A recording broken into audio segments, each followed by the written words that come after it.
बच्चों I hope कि आप सभी लोग सेफ होंगे। बच्चे आज हम लोग जो है अपना इलेक्ट्रोस्टैटिक्स का नेक्स्ट लेक्चर करने जा रहे हैं और इसमें बेसिकली हम लोग गॉस लॉ से रिलेटेड जो है बहुत सारे सवाल करेंगे, बहुत सारे क्वेश्चंस करेंगे। तो आप लोग एकदम कॉन्सेंट्रेट करके जो है आज का जो है वीडियो आप लोग वॉच करो, क्योंकि बहुत सारे सवाल अभी आप यहाँ पे देखने जा रहे हो। वैरायटी ऑफ क्वेश्चंस हम लोग करेंगे, ठीक है ना।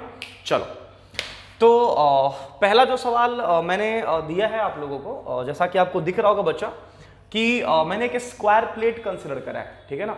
एक स्क्वायर प्लेट मैंने कंसिडर करा है जिसका कि साइड लेंथ a है और इस स्क्वायर प्लेट के सेंटर से, स्क्वायर प्लेट के सेंटर से a/2 हाइट पे, स्क्वायर प्लेट के सेंटर से a/2 हाइट पे मैंने एक पॉइंट चार्ज को रख दिया बेटा कुछ इस तरह से, ठीक है ना।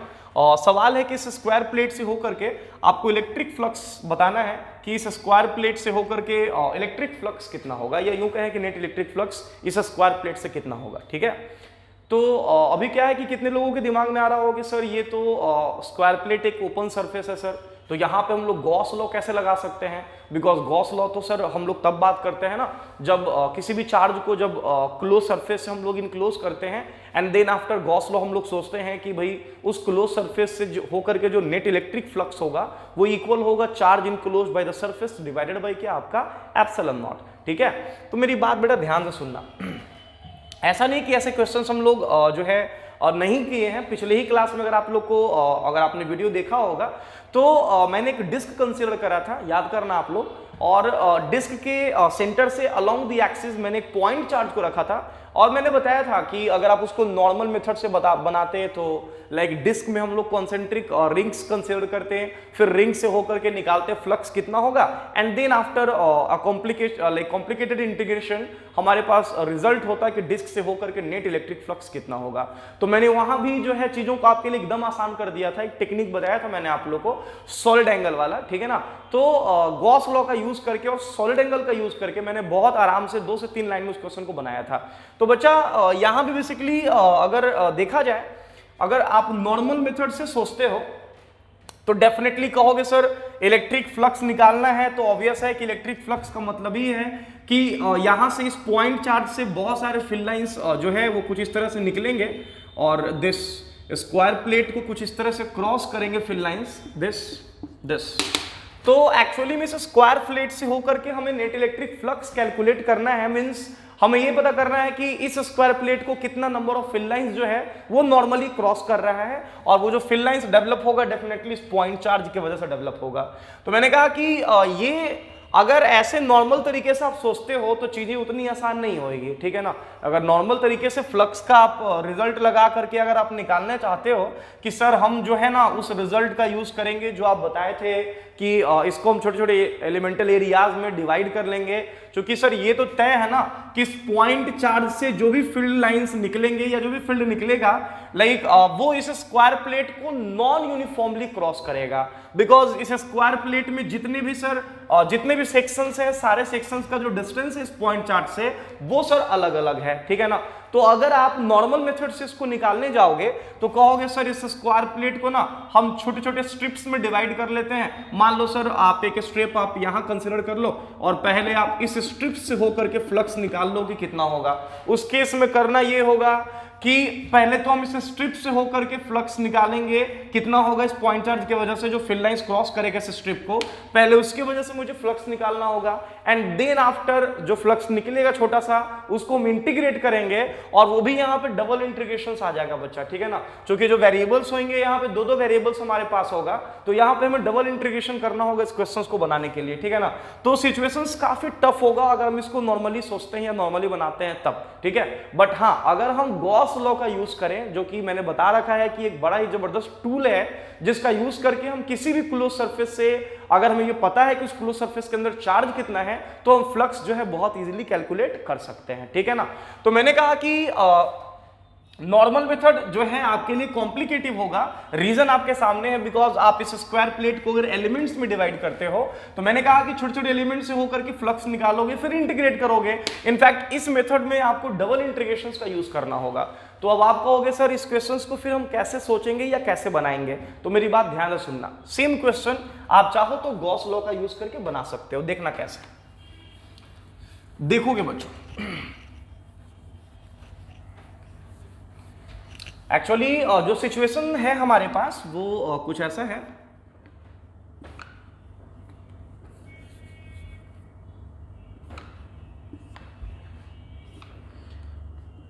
ये जैसा कि मैंने बताया कि स्क्वायर प्लेट है और साइड लेंथ ए के साथ, और यहां से स्क्वायर प्लेट के सेंटर से a/2 हाइट पे मैंने यहां पे पॉइंट चार्ज यहां ऐसा रखा था, बस। कोई दिक्कत? ऑब्वियस इस पॉइंट चार्ज से होकर के जो फिल लाइंस निकलेंगे वो फिल लाइंस इस स्क्वायर प्लेट को क्रॉस करेगा, और यही सवाल भी है कि इस स्क्वायर प्लेट से होकर फ्लक्स बताना है कितना होगा। तो मैंने कहा कि यहां पे ना गॉस लॉ जो है अप्लाई करने के लिए सोचते हैं। अब आप कहोगे सर गॉस लॉ आप कैसे सर लगाइएगा, बिकॉज स्क्वायर प्लेट तो यहाँ पे ओपन सरफेस है सर, तो आप कैसे सोचोगे? तो ध्यान से मेरी बात सुनना बच्चा। मैंने कहा कि यहाँ जो डिस्टेंस दिया है ना बेटा, ये बहुत इंपॉर्टेंट है कि जो डिस्टेंस दिया है ये वाला, ये डिस्टेंस दिया हुआ है a/2, और जहां पे a क्या है तो a है स्क्वायर प्लेट का क्या आपका साइड लेंथ। अब कहोगे सर इस डिस्टेंस का क्या कनेक्शन है, तो मेरी बात ध्यान से सुनना।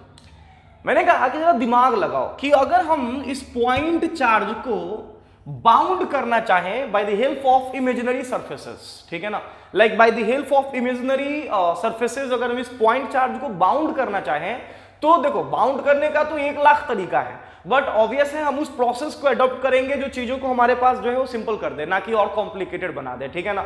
तो मैंने कहा कि बाउंड जब करने का हम सोचेंगे तो हमेशा हम ना सिमेट्रिकल सर्फेसेस के बारे में सोचते हैं, जहां पे कि वैसे सर्फेसेस का यूज करते हैं हम लोग बाउंड करने के लिए जिसमें ना सिमेट्रिसिटी होता है, सर्फेसेस में सिमेट्रिसिटी हो। तो मैंने कहा कि अगर मान लो कि स्क्वायर प्लेट यहां पे है बचा और इसके सेंटर से a/2 डिस्टेंस पे है, तो मैंने कहा कि एक स्क्वायर प्लेट जो है हम इसी पॉइंट चार्ज से a/2 डिस्टेंस ऊपर कहीं यहां पे कंसीडर कर लेते हैं। दिस ध्यान देना, मैंने कहा कि बेटा इसी स्क्वायर प्लेट से अगेन a/2 डिस्टेंस ऊपर हम एक स्क्वायर प्लेट और कंसीडर कर लेते हैं, ठीक है ना।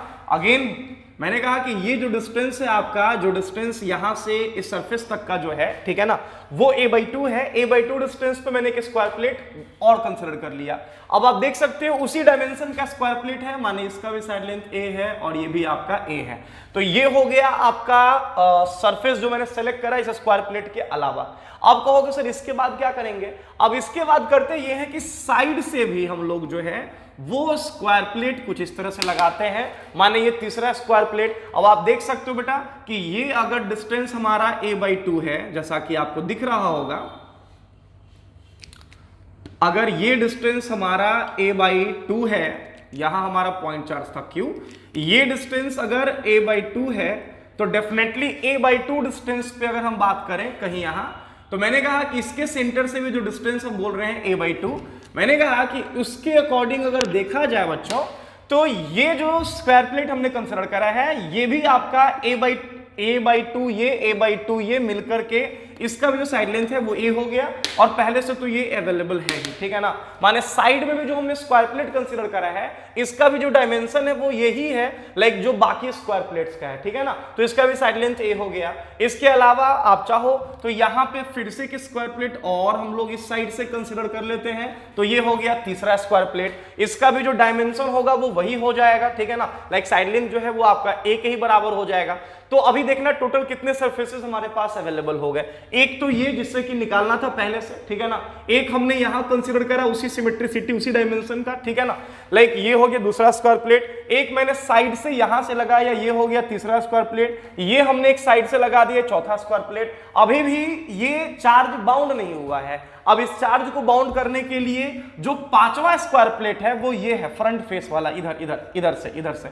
इसके लिए भी अगर हम बात करें बच्चा तो डायमेंशन देख सकते हो वही हो जाएगा, ये साइड लेंथ a और ये भी a, माने ये हो गया पांचवा स्क्वायर प्लेट। और जो छठा स्क्वायर प्लेट होगा वो ठीक इसके सामने वाला फेस होगा, माने ये फेस जो आपको दिख रहा है। अब आप देख सकते हो बच्चा कि ये जो हमने अरेंजमेंट करा है, इस अरेंजमेंट के अकॉर्डिंग जो पॉइंट चार्ज है वो एक क्यूब के सेंटर पे चला आया, ठीक है ना। ये जो पॉइंट चार्ज है बेटा वो एक क्यूब के सेंटर पे चला आया। ध्यान से, ये जो पॉइंट चार्ज है, अब ये पॉइंट चार्ज एक्चुअली में क्यूब के सेंटर पे चला आया है, ठीक है ना।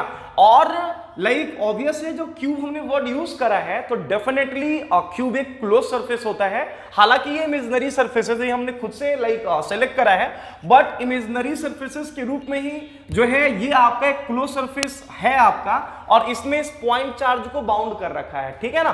तो मैंने कहा कि अगर मैं आपसे पूछूं कि इस पूरे क्यूब से होकर के नेट इलेक्ट्रिक फ्लक्स कितना होगा, तो आप कहोगे सर इस पूरे क्यूब में अगर बात किया जाए तो सर इस क्यूब में 6 सरफेसेस है, टोटल 6 सरफेसेस हैं, जो कि आप लोगों को दिख भी रहा होगा, और 6 सरफेसेस जो है इस पॉइंट चार्ज से सिमेट्रिकली प्लेस्ड है। माने सिमेट्रिकली कहने का मतलब जितना डिस्टेंस इस सरफेस का पॉइंट चार्ज से है उतना ही डिस्टेंस बाकी सारे सरफेसेस का भी है।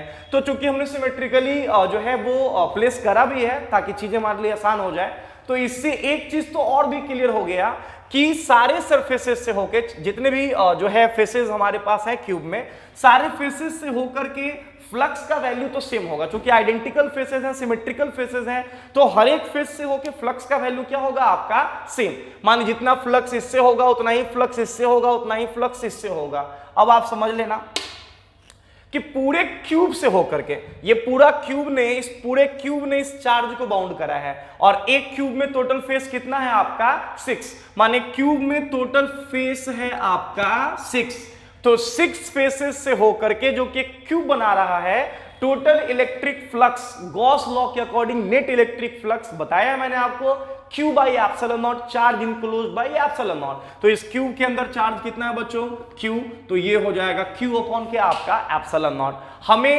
हमें इस क्यूब से होके फ्लक्स नहीं निकालना है, हमें स्क्वायर प्लेट इससे होके निकालना है। तो किसी एक फेस, सिर्फ इसी से नहीं, हर एक स्क्वायर प्लेट से, हर एक फेस से फ्लक्स का वैल्यू क्या होगा आपका सेम। तो यहां पे हम यूनिटरी मेथड लगा लेंगे, तो हम देखेंगे कि किसी एक फेस से होके फ्लक्स कितना होगा, तो कहोगे सर ये बहुत आसान हो गया, ये हो जाएगा Q अपॉन 6 एप्सिलॉन नॉट, जो कि आपका आंसर होगा। बात समझ में आ रही नहीं समझ में आ रही है? तो ये देख लो कितना आसान आपका हो गया जब हमने लाइक गॉस लॉ का यूज करके निकाला है। अगर यही हम नॉर्मल मेथड से निकालते हैं तो हमें डबल इंटीग्रेशंस का यूज करना होता और बहुत लेंदी कैलकुलेशंस के बाद हमारे पास आंसर होता Q अपॉन क्या आपका 6 एप्सिलॉन नॉट। क्या कोई दिक्कत? तो ध्यान रखना बच्चा, जब भी आप गॉस लॉ यूज करते हो जब भी आप गॉस लॉ यूज करते हो तो ध्यान रखना कि जब चार्ज को आप बाउंड करने के लिए जो भी सरफेसेस सेलेक्ट करते हो वो बहुत इंपॉर्टेंट होता है वहां पे, ठीक है ना। अगर आपने सरफेसेस को सही से सेलेक्ट करा तो क्वेश्चंस आपके लिए बहुत आसान हो जाएंगे। अब इसी में कह देते कि रैंडमली हम कोई सरफेस सेलेक्ट कर लेंगे, तो रैंडमली अगर आप सरफेस सेलेक्ट करके बाउंड करते तो ठीक है, क्लोज सरफेस तो बन जाता और आप नेट फ्लक्स भी निकाल लेते Q बाई एप्सिलॉन नॉट के इक्वल, ठीक है ना। बट उस केस में हर एक से होके आपके पास रिजल्ट नहीं आता, तो बहुत केयरफुली हमें सरफेसेस को सेलेक्ट करना होता है जिससे कि हम आराम से यूनिटरी मेथड लगा करके और जो है अपना रिजल्ट निकाल पाए। क्या कोई दिक्कत? आगे बढ़ते हैं, नेक्स्ट क्वेश्चन देखेंगे बच्चों। अब देखिएगा इसमें ही थोड़ा सा हम लोग आगे बढ़ते हैं, देखोगे ध्यान से बच्चा।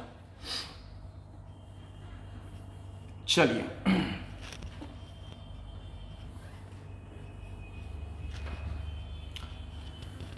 ठीक है, ध्यान दीजिएगा बच्चों, एकदम गौर करोगे, ठीक है। अब देखना इसी में क्या है कि थोड़ा सा ना वैरायटी हम चेंज कर लेते हैं। ये तो पॉइंट चार्ज का हमने बात करा, ठीक है ना। इसमें ना थोड़ा सा हम वैरायटी चेंज करते हैं। ये जो क्वेश्चंस मैं अभी कराने जा रहा हूं आप लोगों को, ये एक्चुअली में जेईई एडवांस का सवाल है, वो भी 2015 में जेईई एडवांस में क्वेश्चन पूछा गया था। देखना ये क्वेश्चन क्या था बेटा।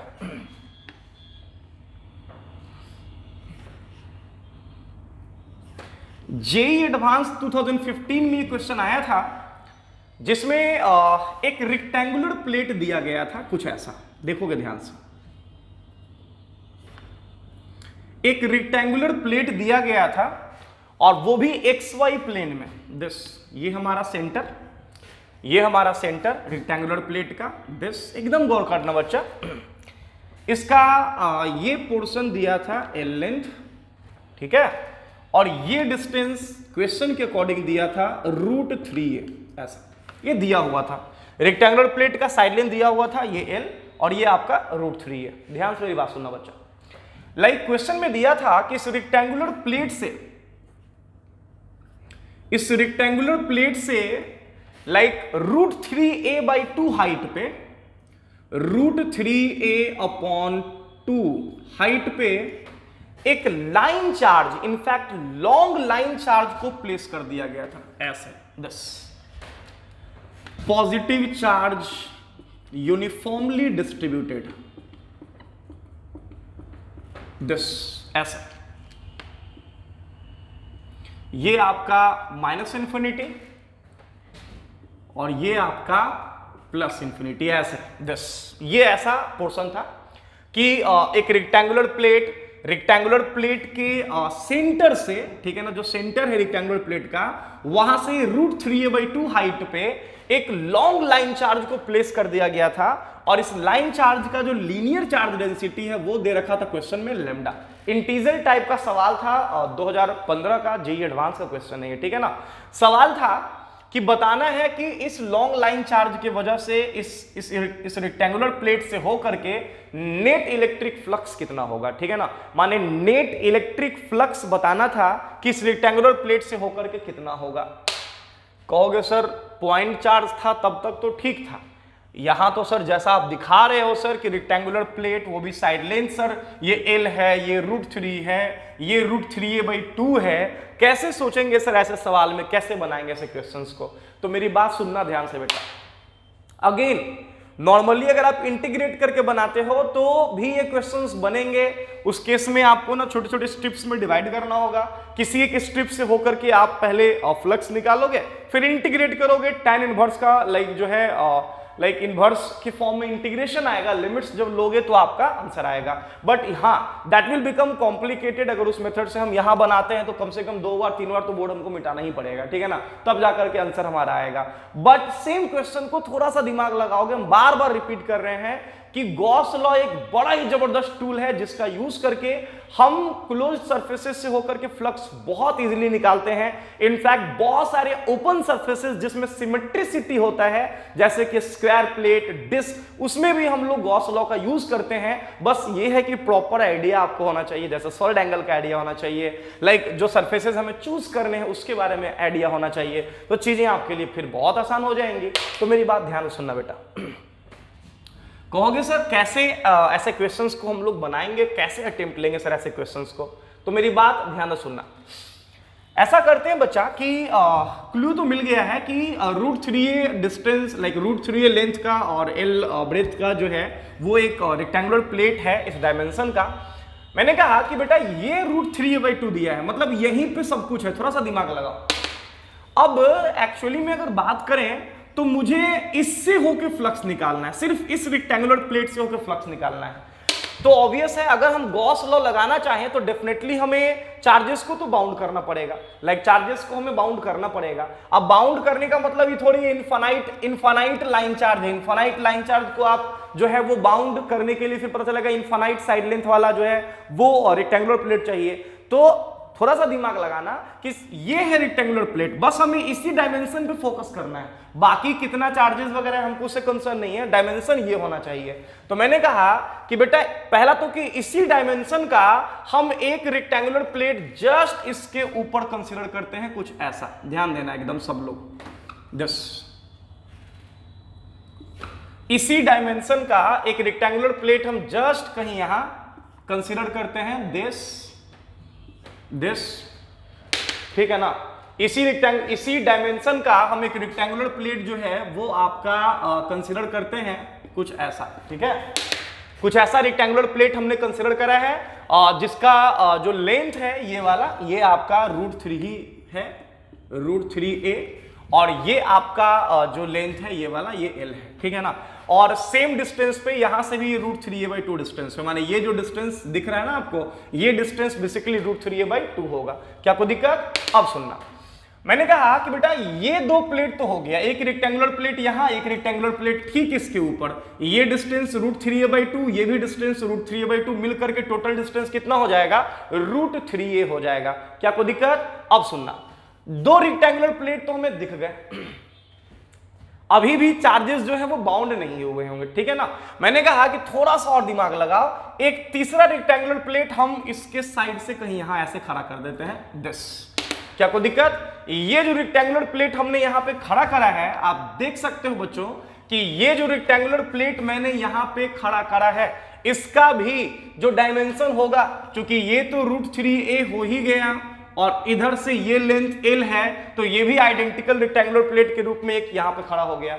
इसी तरह से अगर बात करें चौथा रेक्टेंगुलर प्लेट के बारे में, तो आप कहोगे सर तब तो अब आसान हो गया, एक यहां लगा देते हैं, तो ये आपका सर यहां पे चला आया कुछ इस तरह से। तो ये आपका थर्ड नंबर था, ये आपका जो है थर्ड नंबर था, और ये फोर्थ नंबर रेक्टेंगुलर प्लेट हो गया। माने अभी तक हमने 4 रेक्टेंगुलर प्लेट्स का यूज कर लिया है, और चारों के चारों जो है वो आइडेंटिकल रेक्टेंगुलर प्लेट्स हैं और इस लाइन चार्ज से सिमेट्रिकल है। चाहे वो नीचे वाला रेक्टेंगुलर प्लेट हो, चाहे वो ये वाला रेक्टेंगुलर प्लेट हो, चाहे वो ये वाला रेक्टेंगुलर प्लेट हो, और चाहे वो ये वाला फेस वाला रेक्टेंगुलर प्लेट हो। अब कहोगे सर 4 रेक्टेंगुलर प्लेट से थोड़ी लाइक क्लोज सरफेस बनेगा, 2 और चाहिए सर। तो कहोगे कि सर यहां तो आप फंस गए, यहां पे 4 तो समझ में आ गया और डायमेंशन भी दिख रहा है, चारों आइडेंटिकल है, लेकिन सर बाकी जो 2 फेसेस हम लोग यूज करेंगे, मतलब हो चुका है यूज इनफैक्ट, सर वो रेक्टेंगुलर प्लेट कहां है सर? आप देख लो सर, ये √3a है और आपके अकॉर्डिंग ये जो है ये भी √3a है, बिकॉज जैसा कि दिख रहा है √3a, तो ये भी सर √3a है। तो सर इसके अकॉर्डिंग तो ये वाला स्क्वायर प्लेट हो गया सर, ये पोर्शन तो सर स्क्वायर प्लेट हो गया, और इसके ठीक सामने वाला पोर्शन सर ये जो दिख रहा है ये भी स्क्वायर प्लेट हो गया। तो सर 2 जो हिस्सा है, 2 जो फेस है वो स्क्वायर प्लेट हो गया, और 4 जो फेस है वो सर आपका रेक्टेंगुलर प्लेट हो गया। तो तय है सर कि जो क्लोज्ड सरफेस यहां बना सर वो क्यूब तो नहीं हो सकता है सर, वो क्यूबॉइड होगा सर, बिकॉज क्यूबॉइड में ही हम लोग जानते हैं कि जो फेसेस हमारे पास हैं वो सारे फेसेस लाइक आप यू कह लो कि सारे साइड लेंथ इक्वल नहीं होते हैं, ठीक है ना, लाइक LBH के फॉर्म में होते हैं। हाँ, उसमें से कोई भी 2 इक्वल हो सकता है, बट तीनों इक्वल नहीं होते हैं। तो ऑब्वियस है यहां पे क्यूबॉइड बनेगा। रीजन आपके सामने है कि 4 आइडेंटिकल रेक्टेंगुलर प्लेट्स तो हैं, 4 आइडेंटिकल रेक्टेंगुलर प्लेट्स कहने का मतलब एक ये 2, एक साइड से जो खड़ा करा ये 3, और एक इधर साइड से जो खड़ा करा ये 4। लेकिन इसके अलावा जो 2 फेसेस दिख रहे हैं, ये वाला ये एक स्क्वायर प्लेट हो गया सर, इसके सामने वाला भी एक स्क्वायर प्लेट हो गया सर। तो डेफिनेटली सर इस केस में हम लोग कैसे सोचेंगे सर? 4 तो समझ में आ रहा है, लेकिन जो 2 स्क्वायर प्लेट लगा यहां पे सर आप यूनिटरी मेथड कैसे लगाइएगा? इसके पहले वाले में तो यूनिटरी मेथड लगा दिए, क्योंकि 6 फेसेस जो थे वो सिमेट्रिकल है। यहां तो सर 6 फेसेस सिमेट्रिकल है नहीं, तो आप यूनिटरी मेथड लगाइएगा सर कैसे? यहां तो हम लोग फंस गए। तो नहीं फंसे बेटा, ध्यान से मेरी बात सुनना। अब देखोगे कहानी में ट्विस्ट है। मैंने कहा कि बच्चा ये जो 6 फेसेस आपको दिख रहे हैं, क्यूबॉइड के 6 फेसेस जिनने मिल करके लाइक लाइन चार्ज को बाउंड करा है, इनफैक्ट लाइन चार्ज के इस हिस्से को, बस इस हिस्से को बाउंड करा है, और ये हिस्सा जो है डेफिनेटली L लेंथ का हिस्सा है, ये वाला जो आपको दिख रहा है ये L लेंथ के जो हिस्से को बाउंड करा है बेटा। मैंने कहा कि आप जरा सोचो, ऐसे अगर हम नॉर्मली बात करें तो मेरी बात एकदम ध्यान से सुनना बेटा, कि किसी भी line charge, long line charge के वजह से अगर आपको याद हो तो इलेक्ट्रिक फील्ड का एक सिंगल कंपोनेंट होता है, और वो भी वायर पे परपेंडिकुलर होता है। किसी भी लाइन चार्ज की वजह से इलेक्ट्रिक फील्ड का एक सिंगल कंपोनेंट होता है, और वो भी उस लाइन चार्ज पे क्या होता है आपका? परपेंडिकुलर होता है। माने अगर मैं कहूं कि इस लाइन चार्ज की वजह से इलेक्ट्रिक फील्ड, तो आप कहोगे सर ये जो इलेक्ट्रिक फील्ड होगा वो उस लाइन चार्ज पे परपेंडिकुलर होगा। तो बेटा मेरी बात ध्यान से सुनना, परपेंडिकुलर कहने का मतलब क्या? कि यहां से जो इलेक्ट्रिक फील्ड निकलेगा वो ये जो रेक्टेंगुलर प्लेट है ना, इसको नॉर्मली क्रॉस करेगा, नॉर्मली क्रॉस करेगा इस वाले रेक्टेंगुलर प्लेट को, इसका जो फील्ड है वो नॉर्मली क्रॉस करेगा। ऊपर वाले रेक्टेंगुलर प्लेट को भी इसका फील्ड जो है नॉर्मली क्रॉस करेगा, इस रेक्टेंगुलर प्लेट को भी इसका फील्ड जो है नॉर्मली क्रॉस करेगा, सामने वाले रेक्टेंगुलर प्लेट को भी नॉर्मली क्रॉस करेगा। लेकिन 2 ऐसा फेस है जिसको फील्ड जो है वो नॉर्मली नहीं क्रॉस करेगा, टेंजेंशियली क्रॉस करेगा। टेंजेंशियली कहने का मतलब ये कि उसी के प्लेन में होगा। कहोगे सर वो कौन सा हिस्सा है सर जी? तो आप देख सकते हैं वो हिस्सा स्क्वायर प्लेट वाला है, ये वाला है। कहोगे सर आप ऐसा कैसे बोल सकते हैं? तो देखो ना, इसको हम एक अलग फिगर से ही समझा देते हैं कि मान लो ये हिस्सा हम बाहर करते हैं ऐसा, 10 ध्यान देना, और लाइन चार्ज जो है ना वो कुछ इस तरह से प्लेस्ड है ऐसा, दिस, इसके परपेंडिकुलर, ये है line charge, this this this. तो मैंने कहा बेटा अगर मैं बात करूं तो जो इलेक्ट्रिक फील्ड यहां से जो निकलेगा बेटा वो एक्चुअली में इसके परपेंडिकुलर माने कुछ ऐसा होगा, ऐसा होगा, ऐसा, दिस दिस दिस। मैंने कहा कि किसी भी पॉइंट पे आप बात कर लो, किसी भी पॉइंट पे, कहीं यहां यहां यहां यहां परपेंडिकुलर होगा। अगर यही आप ऊपर जाते हो तो यहां भी जो लाइन चार्ज की वजह से जो फील्ड होगा, लाइक ये फील्ड लाइंस जो होंगे वो कुछ ऐसे ऐसे परपेंडिकुलर होंगे, दिस। माने कहने का मतलब ये हुआ कि ये जो प्लेट आपको दिख रहा है स्क्वायर प्लेट, ठीक है ना, इस स्क्वायर प्लेट को जो फील्ड लाइंस क्रॉस करेगा इस लाइन चार्ज के वजह से, वो फील्ड लाइंस स्क्वायर प्लेट के प्लेन में ही होगा। और मैंने आपको पहले क्लास में बताया है कि फ्लक्स में उस फील्ड लाइंस का कोई कंट्रीब्यूशन नहीं होता है जो फील्ड लाइंस लाइक जो भी हमने ओपन सरफेसेस कंसीडर करा था, अगर उसी के प्लेन में हो तो फ्लक्स का कोई कंट्रीब्यूशन नहीं होता है।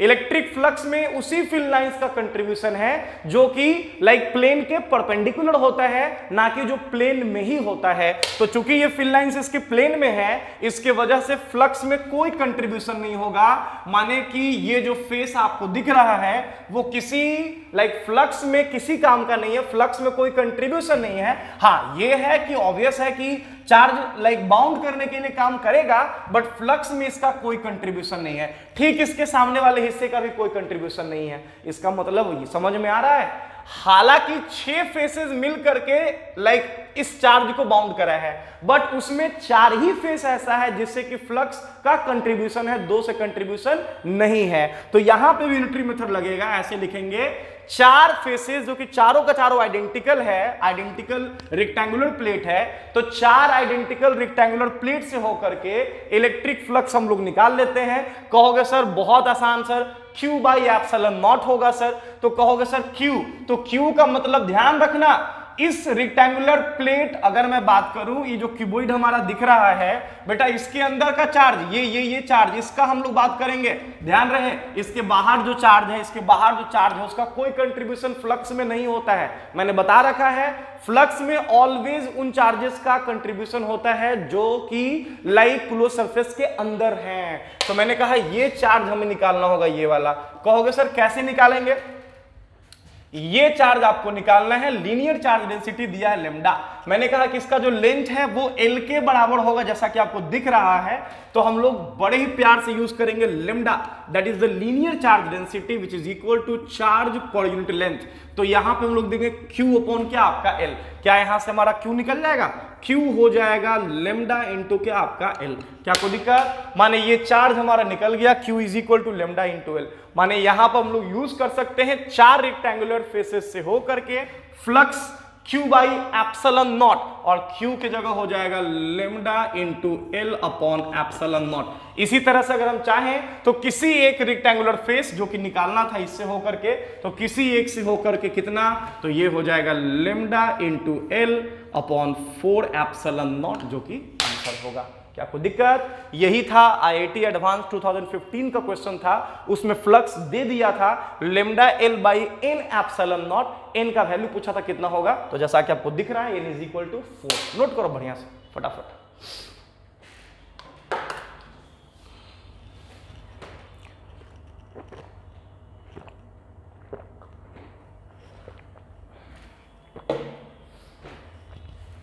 हो गया?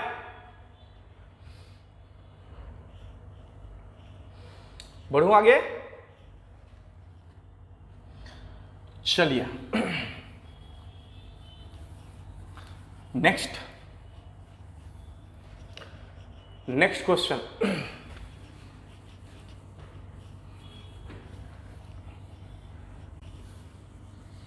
चलिए ठीक है बच्चों, तो बढ़ते हम लोग अपने नेक्स्ट क्वेश्चंस की तरफ। देखिएगा ध्यान से, नेक्स्ट क्वेश्चन क्या है हमारा बेटा।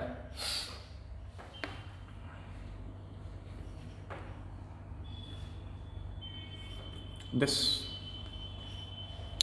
और नेक्स्ट क्वेश्चन है कि हमारे पास ना एक हेमिस्फीयर है, और हेमिस्फीयर ऑब्वियस ही बात है, हेमिस्फीयर में बोल रहा हूं तो यहां पे 2 सरफेसेस इन्वॉल्व होंगे।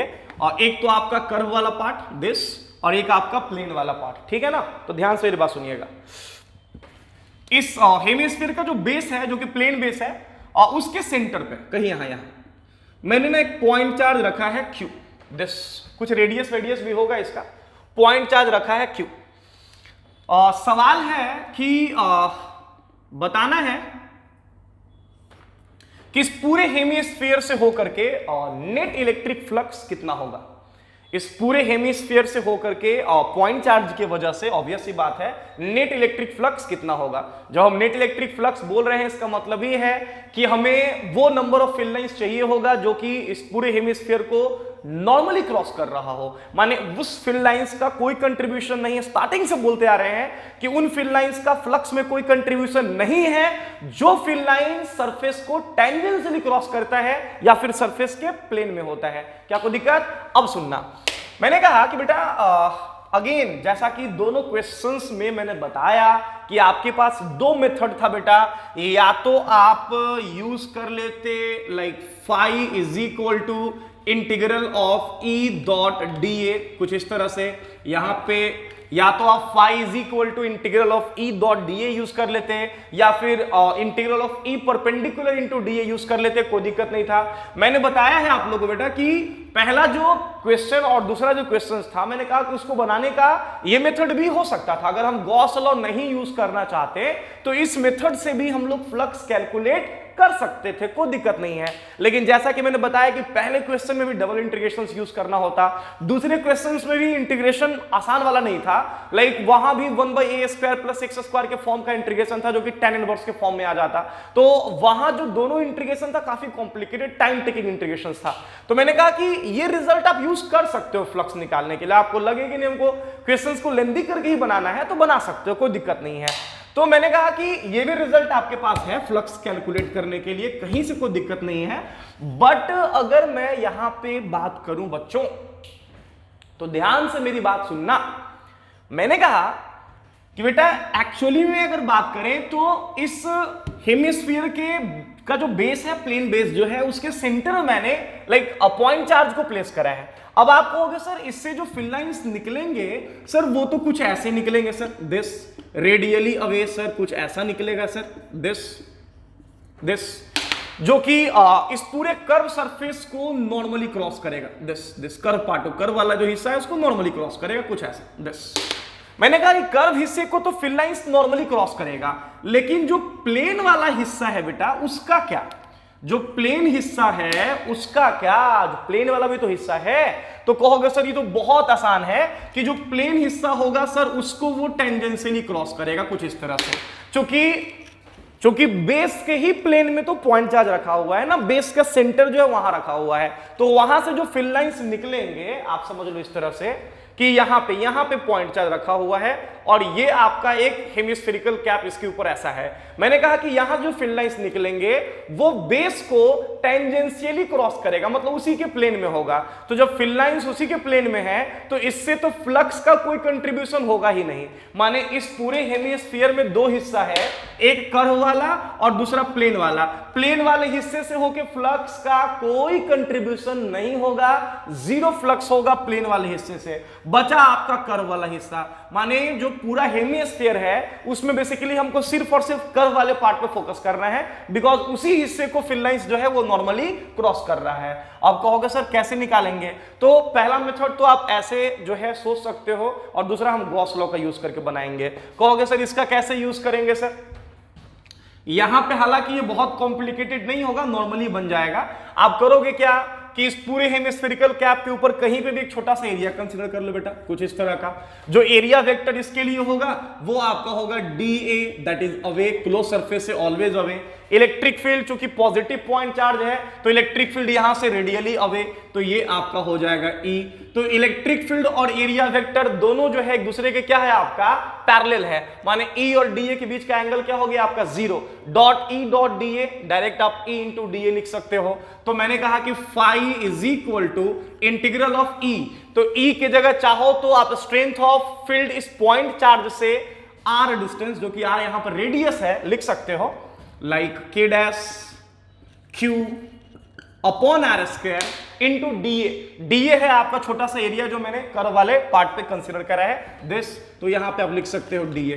अब आप देख सकते हो बेटा यहां पे k डैश क्यू और आर स्क्वायर, आर रेडियस है, ये पूरा का पूरा कांस्टेंट टर्म है, बाहर निकाल लेते हैं। तो फाई इज इक्वल टू यहां पे हो जाएगा k dash Q upon R square और यहां हो जाएगा इंटीग्रल ऑफ क्या आपका डीए।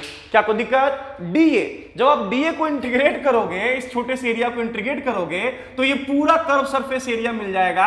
और जैसा कि आप लोगों को पता होगा कि हेमिस्फीयर का सरफेस एरिया, ठीक है ना, कर्व वाला जो हिस्सा है उसका हम बात कर रहे हैं, वो आपका ये सरफेस एरिया कर्व वाला हिस्सा ये होता है 2 पाई आर स्क्वायर। जैसा कि आप लोग जानते होंगे ये हिस्सा होता है 2 पाई आर स्क्वायर। तो चाहे तो हम लोग यहां पे लिख सकते हैं डीए के जगह पे ये आपका हो जाएगा phi is equal to k dash के जगह वैल्यू पुट कर लो बेटा, ये हो जाएगा 1/4 पाई एप्सिलॉन नॉट, ऊपर में हो जाएगा q अपॉन नीचे R square into DA. Integrate करने के बाद ये सरफेस एरिया जैसा कि आपको पता होगा 2 पाई आर स्क्वायर, ये आर स्क्वायर से आर स्क्वायर कैंसिल हो गया, ये आपका 2 पाई से ये 2 बार में कैंसिल हो गया, माने ऊपर में बच गया q, नीचे बच गया 2 एप्सिलॉन नॉट, माने आंसर आपके पास आ गया phi is equal to q upon 2 epsilon nought. क्या कोई दिक्कत? माने फ्लक्स निकल चुका है बच्चा, हेमिस्फीयर से होकर के जो फ्लक्स होगा उसका वैल्यू होगा q अपॉन क्या आपका 2 एप्सिलॉन नॉट, अगर आप इस रिजल्ट का यूज करके बनाते हैं तब। अब देखना सेम सवाल को हम लोग चाहे तो एक लाइन में भी बना सकते हैं by using the Gauss law. क्या कोई दिक्कत? फटाफट नोट कर लो जल्दी से, देखिएगा बच्चों, बढ़ू आगे। या तो आप ऐसे बना लो, नहीं तो आप गॉस लॉ का यूज करके बना लो, कोई दिक्कत नहीं है।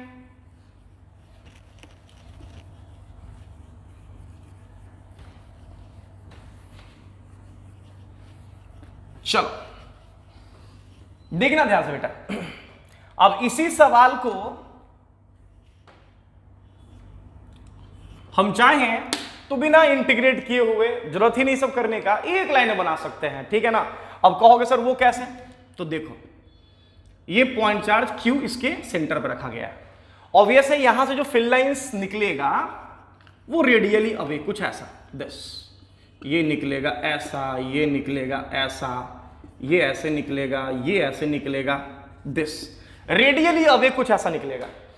तो बेटा मैंने कहा कि बेसिकली जो फ्लक्स आपको निकालना है, अगर हम बोल रहे हैं कि हेमिस्फीयर से होकर फ्लक्स बताओ, तो एक्चुअली में इस कर्व वाले हिस्से से ही निकालना है, बिकॉज प्लेन वाले हिस्से को तो वो टेंजेंशियली क्रॉस कर रहा है, इससे तो कोई फ्लक्स होगा ही नहीं।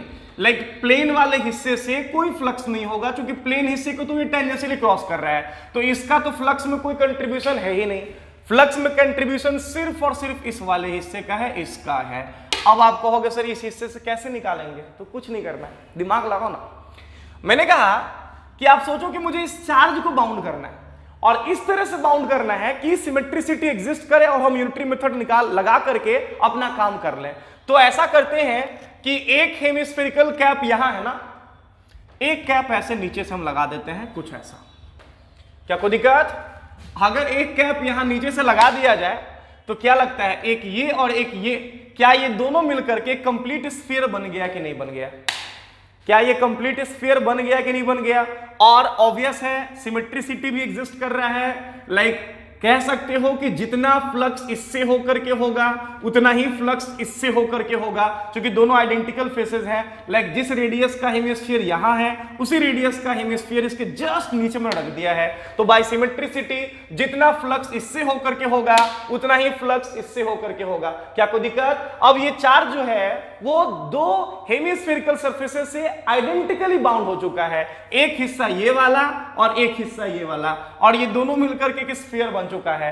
तो ऑब्वियस है sphere is a close surface, और किसी भी क्लोज सरफेस से होकर के टोटल फ्लक्स कितना होता है? Q/ε0। अब उस स्फीयर के बनने के लिए दो हेमिस्फेरिकल कैप का यूज हुआ है, एक ये वाला और एक ये वाला, माने ये दोनों मिलकर के दो कर्व फेसेस मिल करके, दो कर्व सरफेसेस मिल करके हेमिस्फेरिकल के फॉर्म में लाइक एक स्फीयर बना है, और स्फीयर से होकर के टोटल फ्लक्स जो कि क्लोज सरफेस है Q अपॉन क्या आपका एप्सिलॉन नॉट। तो क्या हम किसी एक से होके नहीं निकाल सकते हैं? तो किसी एक फेस से होके, जो कि हमारा ऑब्वियस है ये वाला है, कितना होगा?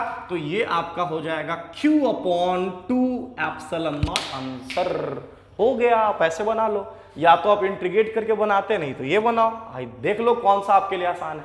ऑब्वियस है यही आसान कहोगे, ठीक है ना। इनफैक्ट जितना भी सवाल मैंने बताया ना, सबको हम इंटीग्रेट करके बना सकते हैं, बट ऑब्वियस है बार बार हम बोलते आ रहे हैं कि अगर हमें नाक छूने को कहा जाए तो the best way to touch your nose is कि ऐसे आप टच करो, रादर देन कि हम ऐसे घुमा करके या फिर ऐसे करके हम छुए, ठीक है ना। तो ऐसे ही छुओ, क्या दिक्कत है। चलिए बढ़ू आगे, नेक्स्ट। चलिए देखो बेटा, नेक्स्ट क्वेश्चन की तरफ बढ़ते हैं आगे, ध्यान देना। चलो अब देखोगे नेक्स्ट क्वेश्चन क्या है, ध्यान से। नेक्स्ट क्वेश्चन में क्या है कि हमारे पास एक सेमी ओपन सिलेंडर है, दिस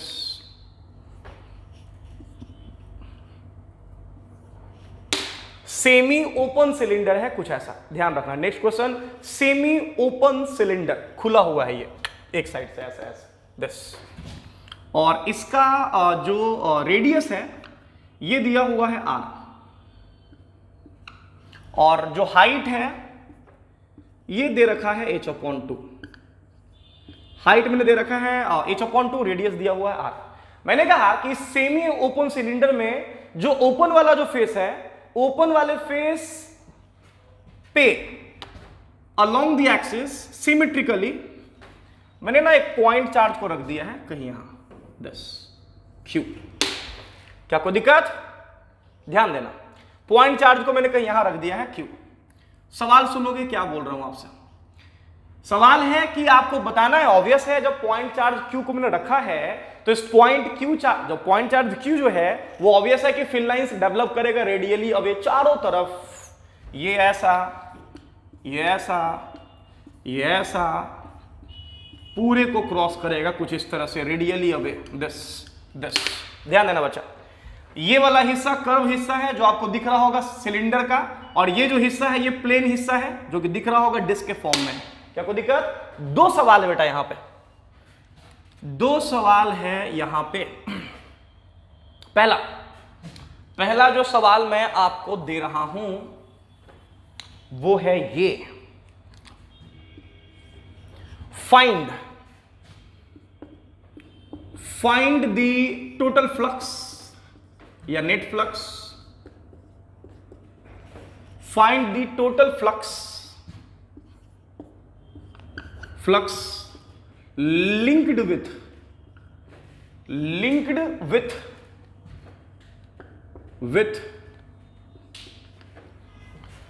like semi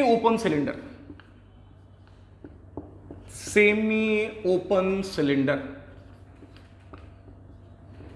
ये पहला सवाल है बेटा, ठीक है।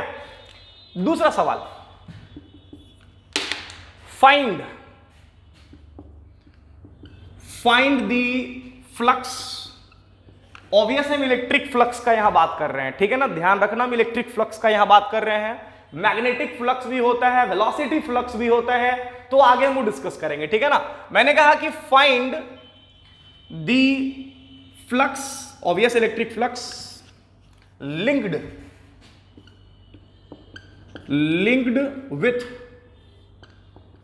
with प्लेन फेस समझ में आ रहा होगा बेटा, ये वाला प्लेन फेस है, प्लेन फेस ऑफ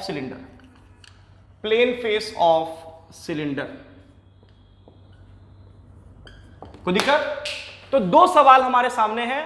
पहला सवाल जो आपको दिख रहा होगा कि टोटल फ्लक्स बताना है जो कि लिंक्ड है इस सेमी ओपन सिलेंडर से, और दूसरा सवाल बताना है कि फ्लक्स बताना है आपको कि इस प्लेन फेस से होकर के फ्लक्स कितना होगा।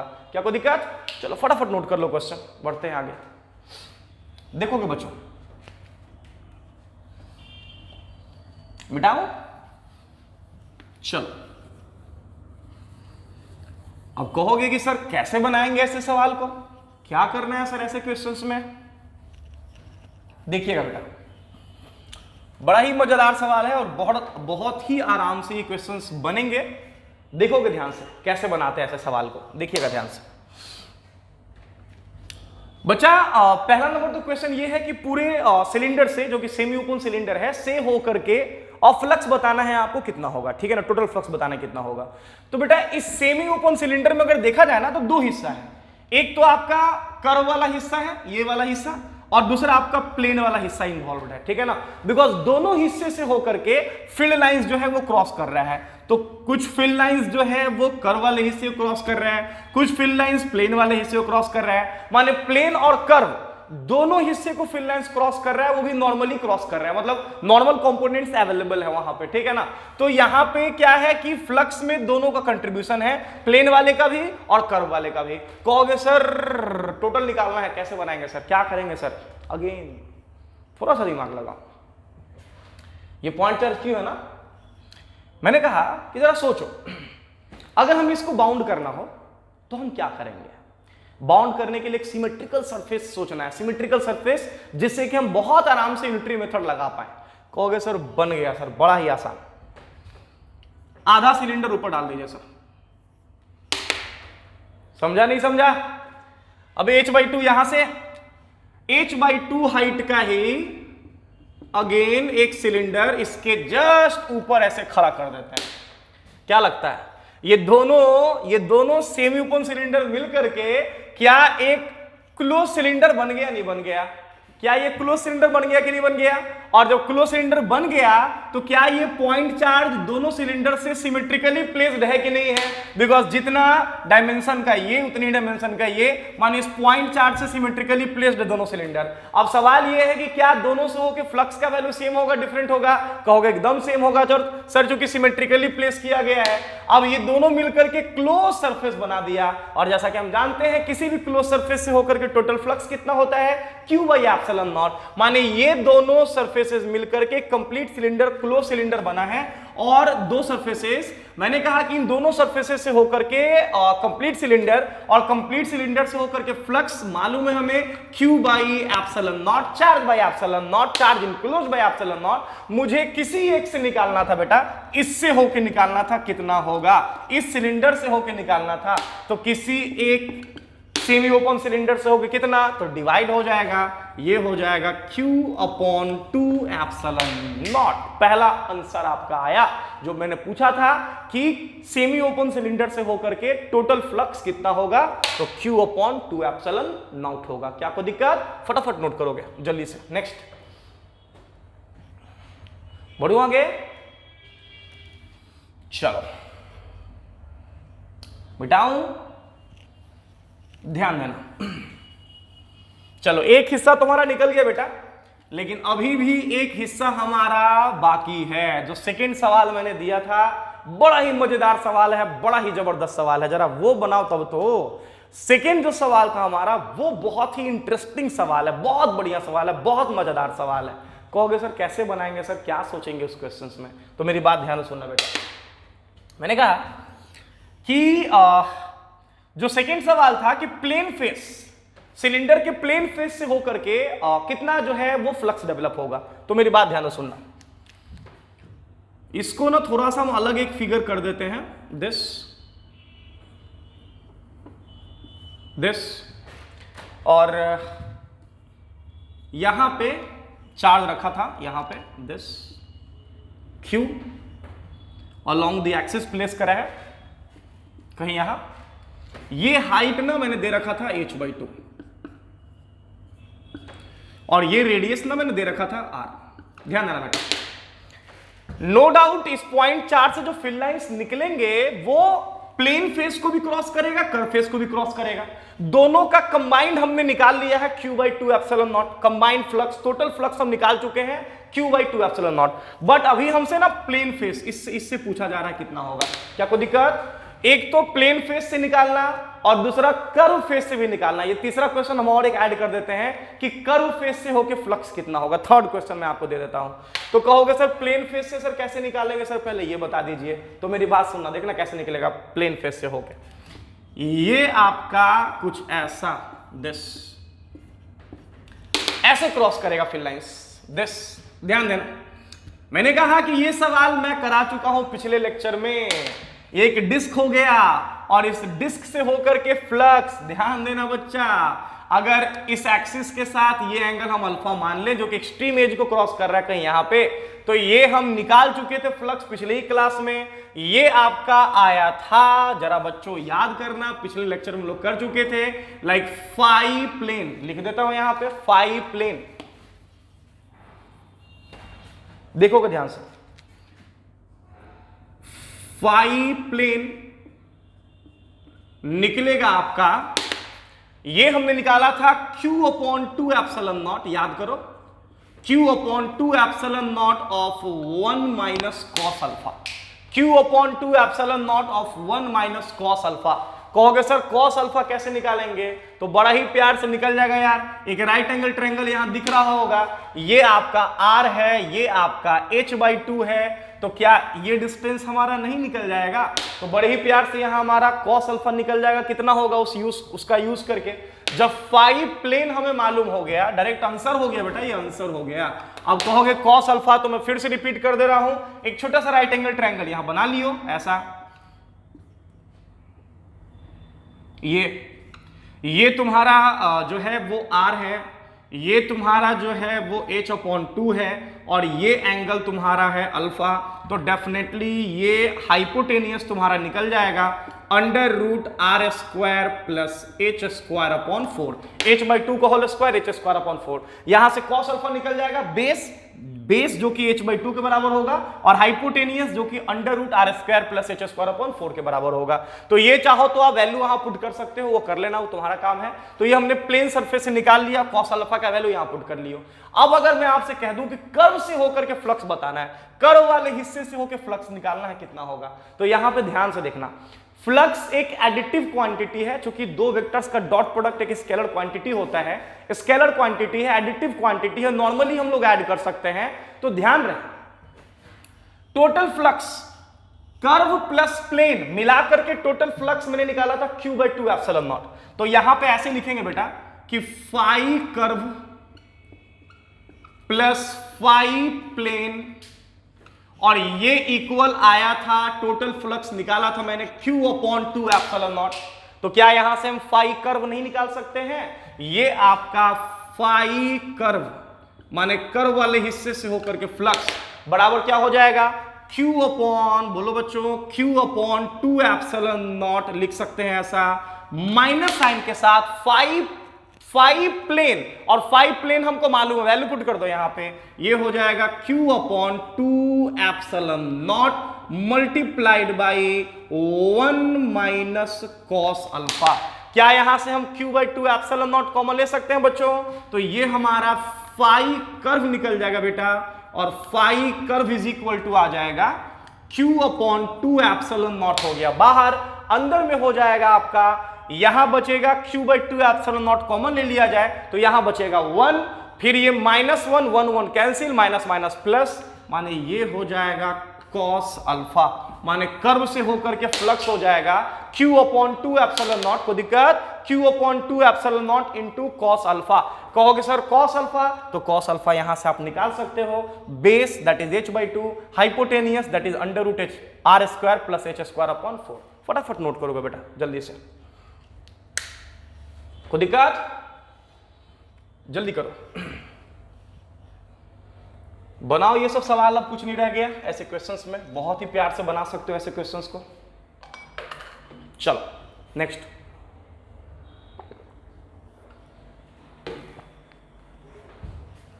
बढ़ो आगे।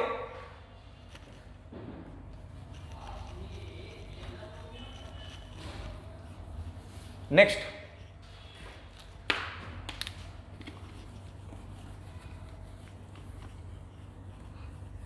नेक्स्ट क्वेश्चंस की तरफ बढ़ रहे हैं बेटा। चलो ठीक है बच्चों, बढ़ते हैं आगे। तो इस तरह से जो है हम लोग अपना सवाल जो है बनाएंगे चार्जेस को बाउंड करके, लाइक इस तरह से क्वेश्चंस जो है हम लोग सॉल्व करेंगे गॉस लॉ का यूज करके। ठीक है बच्चा, चलिए अब आते हैं एक नेक्स्ट सेगमेंट की तरफ, जो कि बहुत ही इंटरेस्टिंग सेगमेंट है और यहां से क्वेश्चंस जो है वो रहते हैं। तो देखिएगा वो क्या है बेटा। अभी ना हम लोग थोड़ा सा ना लाइक आउटवर्ड और इनवर्ड फ्लक्स के बारे में बात करेंगे। ठीक है, अभी हम लोग ना थोड़ा सा आउटवर्ड और इनवर्ड फ्लक्स के बारे में डिस्कस करने जा रहे हैं। ठीक है, देखोगे ध्यान से बेटा। मान लो कि आपके पास ना कुछ ऐसा एक आर्बिट्रेरी क्लोज्ड सरफेस है, ये स्फीयर भी हो सकता है, सिलेंडर भी हो सकता है। This is a closed surface, closed surface. ठीक है, ध्यान दीजिएगा। और मैंने कहा कि इस क्लोज्ड सरफेस को जो है फिल लाइंस जो है वो क्रॉस कर रहा है, कुछ ऐसा। देखोगे ध्यान से,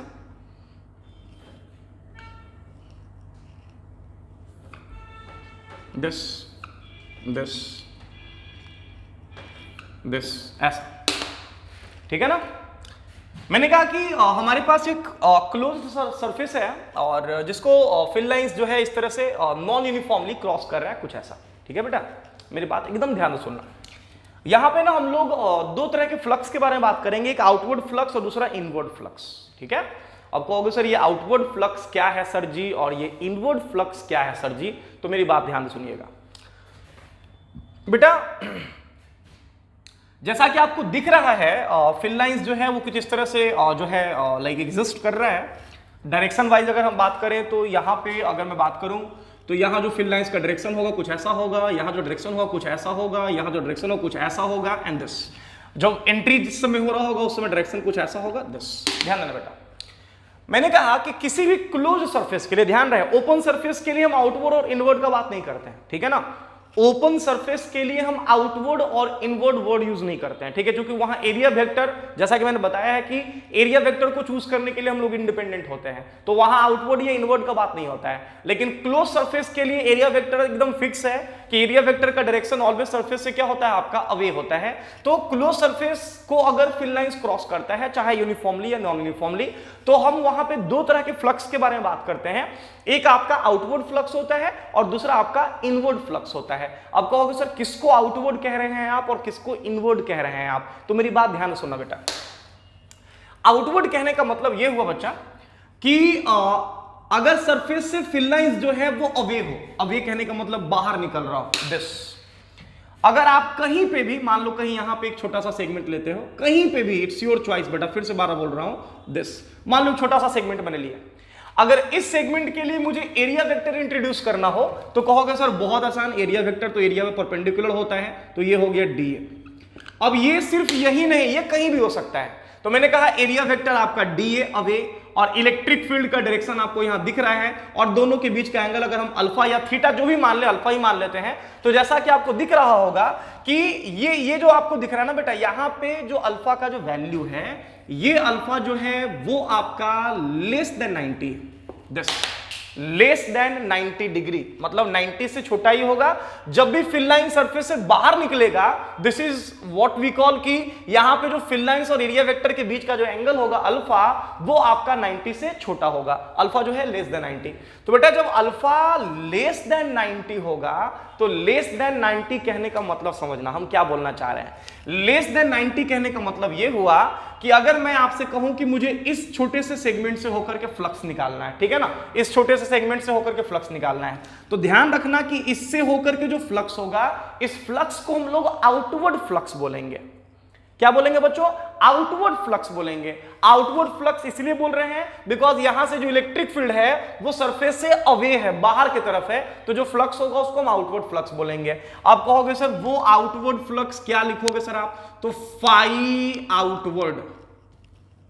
आउटवर्ड फ्लक्स का अगर बात करें तो phi outward is equal to हम लिख सकते हैं यहां पे लाइक इलेक्ट्रिक फील्ड जो वहां पे होगा E, तो ये लिखेंगे E एंड डॉट क्या आपका DA, E डॉट DA जो कि आउटवर्ड फ्लक्स के रूप में यहां पे एग्जिस्ट कर रहा है। आप कहोगे सर इसके बाद क्या करेंगे? तो बेटा यहां दिख रहा होगा आपको E dot DA, E dot D कहने का मतलब हुआ, इसको हम चाहें तो ऐसे भी एक स्टेप आगे बढ़ा के लिख सकते हैं, E इंटू डी ए इंटू कॉस अल्फा। अब सुनना, E तो हो गया स्ट्रेंथ इलेक्ट्रिक फील्ड का जो कि ऑलवेज पॉजिटिव होगा, डी हो गया एरिया वेक्टर का मैग्नीट्यूड जो कि ऑलवेज पॉजिटिव होगा, बचा आपका कॉस अल्फा। तो बेटा ये जो कॉस अल्फा आपको दिख रहा है ना, क्योंकि अल्फा लेस देन क्या है आपका 90, तो लेस देन 90 का मतलब क्या, हम लोग फर्स्ट क्वाड्रेंट में डील कर रहे हैं, और फर्स्ट क्वाड्रेंट में जैसा कि हम लोग जानते हैं कि कॉस का जो वैल्यू, इनफैक्ट कॉस का ही नहीं सारे ट्रिग्नोमेट्रिकल रेशियोज का जो वैल्यू होता है वो पॉजिटिव होता है। तो चूंकि ये पॉजिटिव, ये पॉजिटिव, ये पॉजिटिव, माने ये सारा का सारा जो प्रोडक्ट है ये आपका पॉजिटिव है, इसका मतलब है कि जो आउटवर्ड फ्लक्स होगा बच्चों, एकदम ध्यान रखना, वेरी वेरी इंपॉर्टेंट, कि जो आउटवर्ड फ्लक्स होता है वो always phi outward greater than 0 होगा। ध्यान रखना कि आउटवर्ड फ्लक्स जो है वो ऑलवेज पॉजिटिव होता है।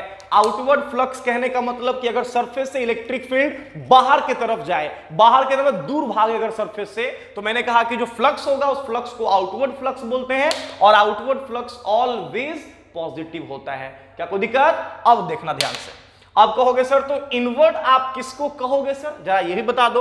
तो मैंने कहा कि बेटा जब इलेक्ट्रिक फील्ड सरफेस के तरफ आ रहा होगा, माने अगर मैं कहूं कि इस बारी एरिया वेक्टर हम कहीं यहां कंसीडर करते हैं, छोटा सा एरिया यहां कंसीडर करते हैं, आप कहोगे सर इसके लिए भी आसान है, एरिया वेक्टर सर आपका डीए हो जाएगा एरिया पे परपेंडिकुलर।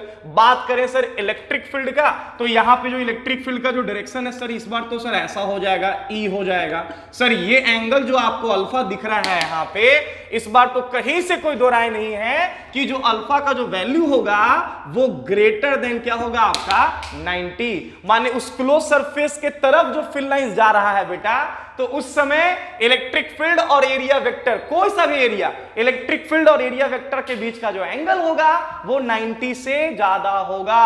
90 से ज्यादा होने का मतलब समझ में आ रहा होगा आप लोग को कि जो कॉस का टर्म यहां पे हमने पॉजिटिव लिया था वो कॉस का टर्म यहां पे नेगेटिव हो जाएगा। इसका मतलब यह हुआ कि phi inward always less than 0 होगा। तो आज के बाद अपने दिमाग में डाल लो ये बात कि किसी भी क्लोज सरफेस के लिए दो तरह का फ्लक्स होता है बेटा, एक आउटवर्ड फ्लक्स जो कि ऑलवेज पॉजिटिव होगा, और दूसरा इनवर्ड फ्लक्स जो कि ऑलवेज नेगेटिव होगा। क्या कोई दिक्कत? अगर किसी भी क्लोज सरफेस से टोटल फ्लक्स निकालना हो तो आप कहोगे सर आउटवर्ड और माइनस हम लोग इनवर्ड कर सकते हैं, माने इनवर्ड माइनस इसलिए बोला क्योंकि इनवर्ड के साथ माइनस साइन ही रह जाएगा, तो phi outward minus phi inward. क्या कोई दिक्कत? फटाफट नोट कर लो जल्दी से, बढ़ूं आगे।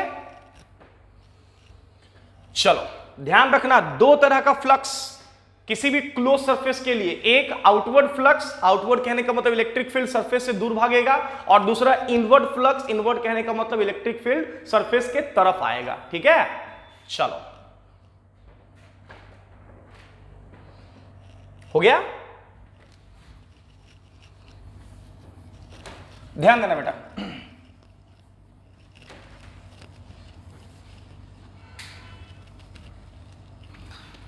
चलो अभी एक बड़ा ही जबरदस्त रिजल्ट बताने जा रहे हैं बेटा, बड़ा ही जबरदस्त।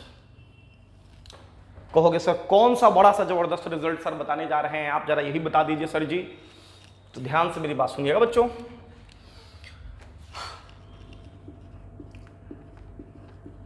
बड़ा ही जबरदस्त, वेरी वेरी इंपॉर्टेंट, ध्यान से मेरी बात सुनना। मैंने कहा कि हमारे पास एक आर्बिट्रेरी, ये कुछ भी हो सकता है भाई, सिलेंडर हो सकता है, ये कोन हो सकता है, ये स्फीयर हो सकता है, ये क्यूब हो सकता है। मैंने एक arbitrary like closed surface consider करें, दिस क्लोज्ड सरफेस। ठीक है बच्चों, तो हमने आर्बिट्रेटली एक क्लोज्ड सरफेस कंसीडर करा है, और इस क्लोज्ड सरफेस को यूनिफॉर्म इलेक्ट्रिक फील्ड लाइंस कह लो जो है वो क्रॉस कर रहा है, this uniform field lines, this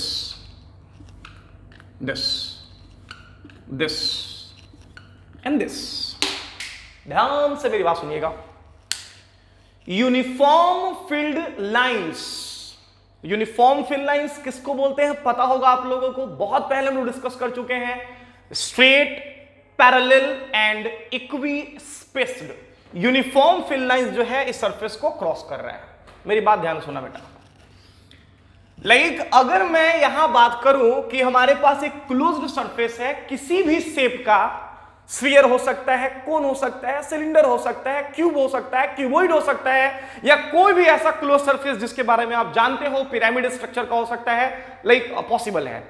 मैंने कहा कि अगर मैं आपसे कहूं कि इस क्लोज सरफेस से होकर के total flux, total electric flux कितना होगा, जबकि फील्ड लाइंस जो है वो यूनिफॉर्म है। लिख देता हूं यहां पे uniform field lines.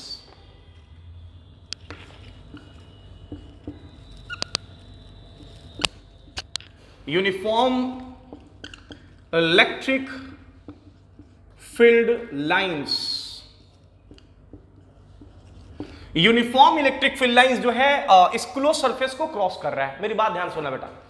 Now if I ask you कि इस पूरे क्लोज्ड सरफेस से होकर के नेट फ्लक्स कितना होगा, कहोगे सर बड़ा ही आसान सवाल पूछ दिए सर आप। Phi total is equal to, लिखेंगे sir phi outward, phi total, total flux,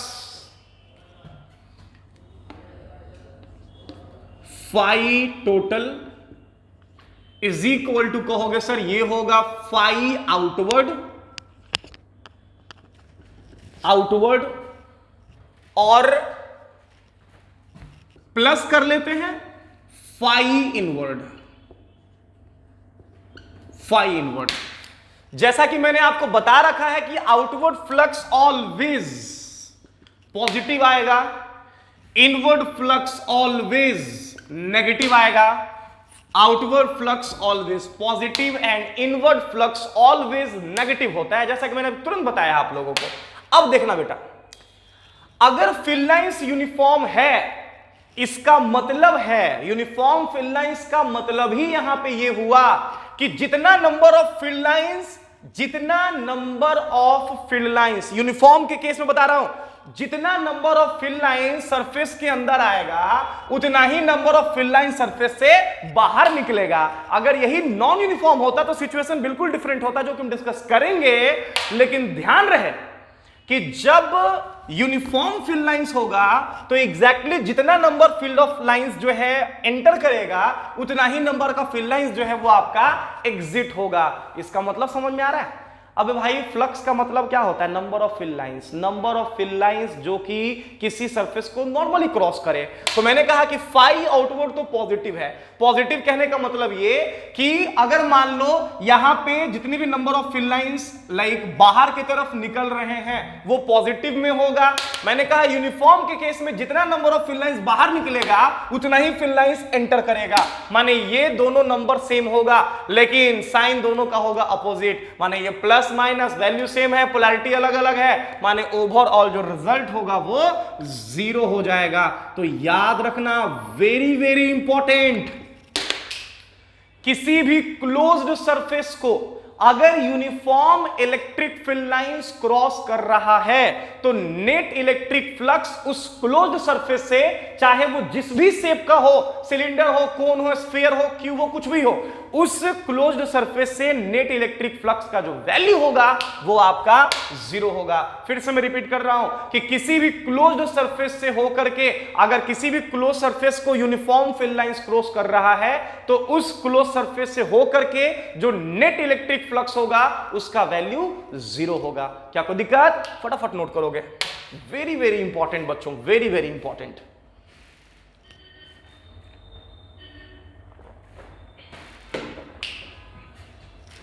next बढ़ो आगे।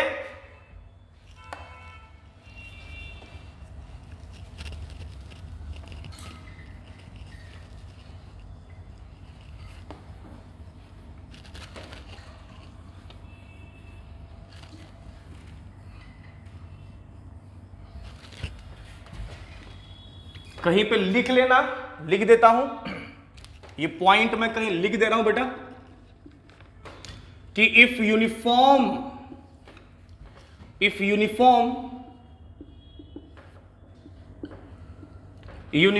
Electric field lines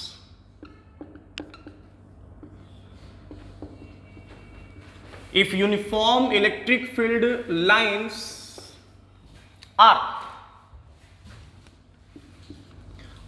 crossing a closed surface,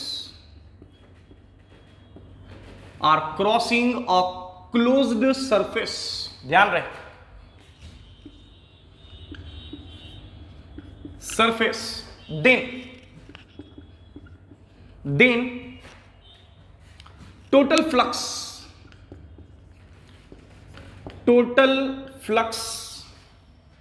linked with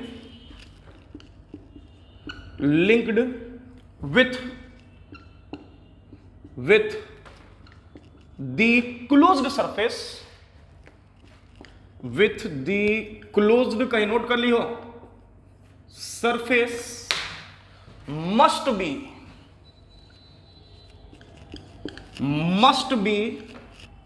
zero। क्या कोई दिक्कत? ध्यान रहे, मैंने कहा कि अगर जैसा कि आपको दिख रहा है uniform electric field lines are crossing a close surface then the total flux linked with the close surface must be zero. माने कि अगर किसी भी क्लोज सरफेस को uniform electric field lines cross कर रहे हो तो जो टोटल फ्लक्स उस क्लोज सरफेस से लिंक्ड होगा वो जीरो होगा। रीजन मैंने आपको बता दिया है अभी। क्या कोई दिक्कत? फटाफट नोट करोगे। चलो नेक्स्ट,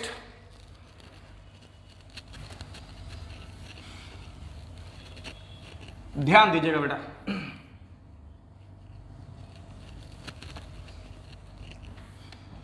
चलो देखते हैं जरा, दो तीन क्वेश्चंस देते हैं, पहले छोटा छोटा देखते हैं समझ रहे हो कि नहीं समझ रहे हो। ये रहो पहला क्वेश्चन। मेरा सवाल है कि इसमें से कौन सा ऐसा डायग्राम होगा जिसमें कि जो फ्लक्स है टोटल इलेक्ट्रिक फ्लक्स वो जीरो होगा। माने कौन से सिचुएशन में नेट इलेक्ट्रिक फ्लक्स जो है वो जीरो होगा जबकि फील्ड लाइंस जो है वो यूनिफॉर्म है। ध्यान देना, पहला क्वेश्चन, एक सिलेंडर है बेटा ऐसा,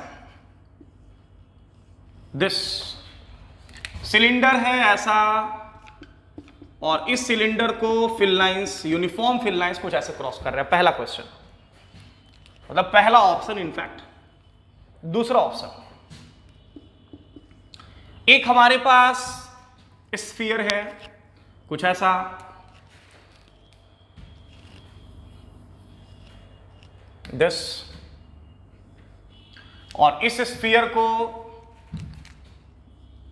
मैंने यूनिफॉर्म फील्ड लाइंस में रखा है, दिस, ऐसा। तीसरा ऑप्शन, एक कोन है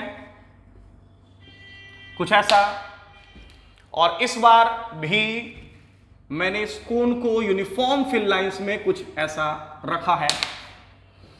और चौथा ऑप्शन है हमारा, एक क्यूबॉइड है दिस, और इस क्यूबॉइड को मैंने यूनिफॉर्म फील्ड लाइंस में रखा है कुछ ऐसा, दिस। तो ये चार डायग्राम, चार ऑप्शन इनफैक्ट आपके पास है।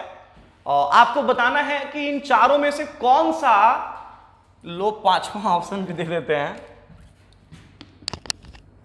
फिफ्थ ऑप्शन भी दे देता हूं, ऑल ऑफ दिस। ठीक है, चलो। तो ये पांच ऑप्शंस के साथ चार फिगर है, पांचवा ऑप्शन मैंने दे दिया ऑल ऑफ दिस, ठीक है ना। अब कह रहे हैं कि कौन सा ऐसा फिगर है जिसमें कि जो है like total flux net electric flux zero होगा, जबकि ये दिया हुआ है कि सारे केसेस में फील्ड लाइंस जो है वो यूनिफॉर्म है।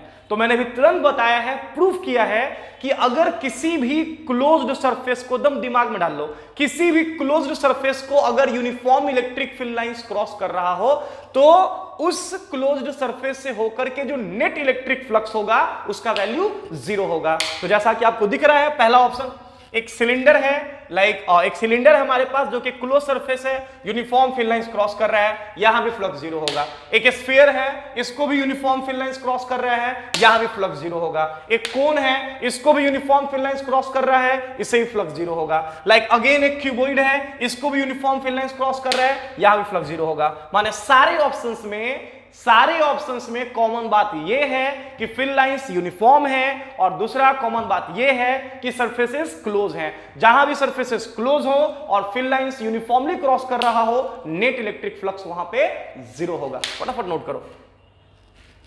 नेक्स्ट बढ़ू आगे। चलिए बच्चों देखोगे ध्यान से, बस अब इसका यूज कर देते हैं, कैसे बनाओगे ऐसे क्वेश्चंस को। हो गया, चलो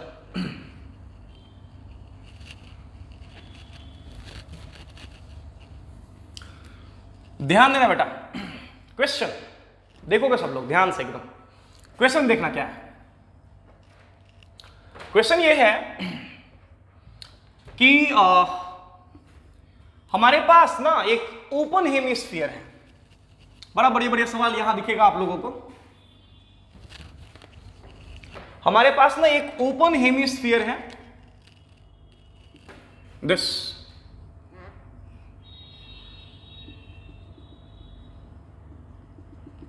ये खुला हुआ है, ओपन है, दिस हमारे पास एक ओपन हेमिस्फीयर है, centre O radius R, this clear है बच्चा। कह रहे हैं कि बेटा इस ओपन हेमिस्फीयर को uniform electric field lines this ऐसे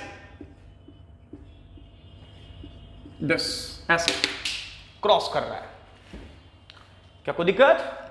वहां का जो प्लेन सरफेस है वहां पे है नहीं, वो खाली है, ठीक है, इसलिए ओपन यहां मैंने लिख दिया है। लेकिन हाँ जो प्लेन सरफेस है उसके परपेंडिकुलर है field lines, this uniform field lines, जिसको हम लोग ई कह लेते हैं, ऐसे क्रॉस कर रहा है। सवाल है, फ्लक्स बताना है इस हेमिस्फीयर से होकर के टोटल फ्लक्स कितना होगा। क्वेश्चन लिख देता हूं, find total flux, total electric flux through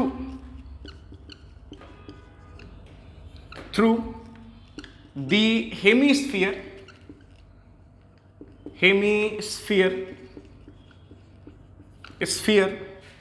as shown in figure, through the hemisphere as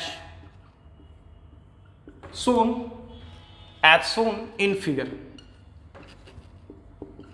कोई दिक्कत? माने इस हेमिस्फीयर से होकर के टोटल फ्लक्स बताना है कि इलेक्ट्रिक फ्लक्स कितना होगा। कहोगे सर कैसे बनाएंगे यहां पे, सर कैसे ऐसे क्वेश्चंस को अटेम्प्ट लेंगे सर?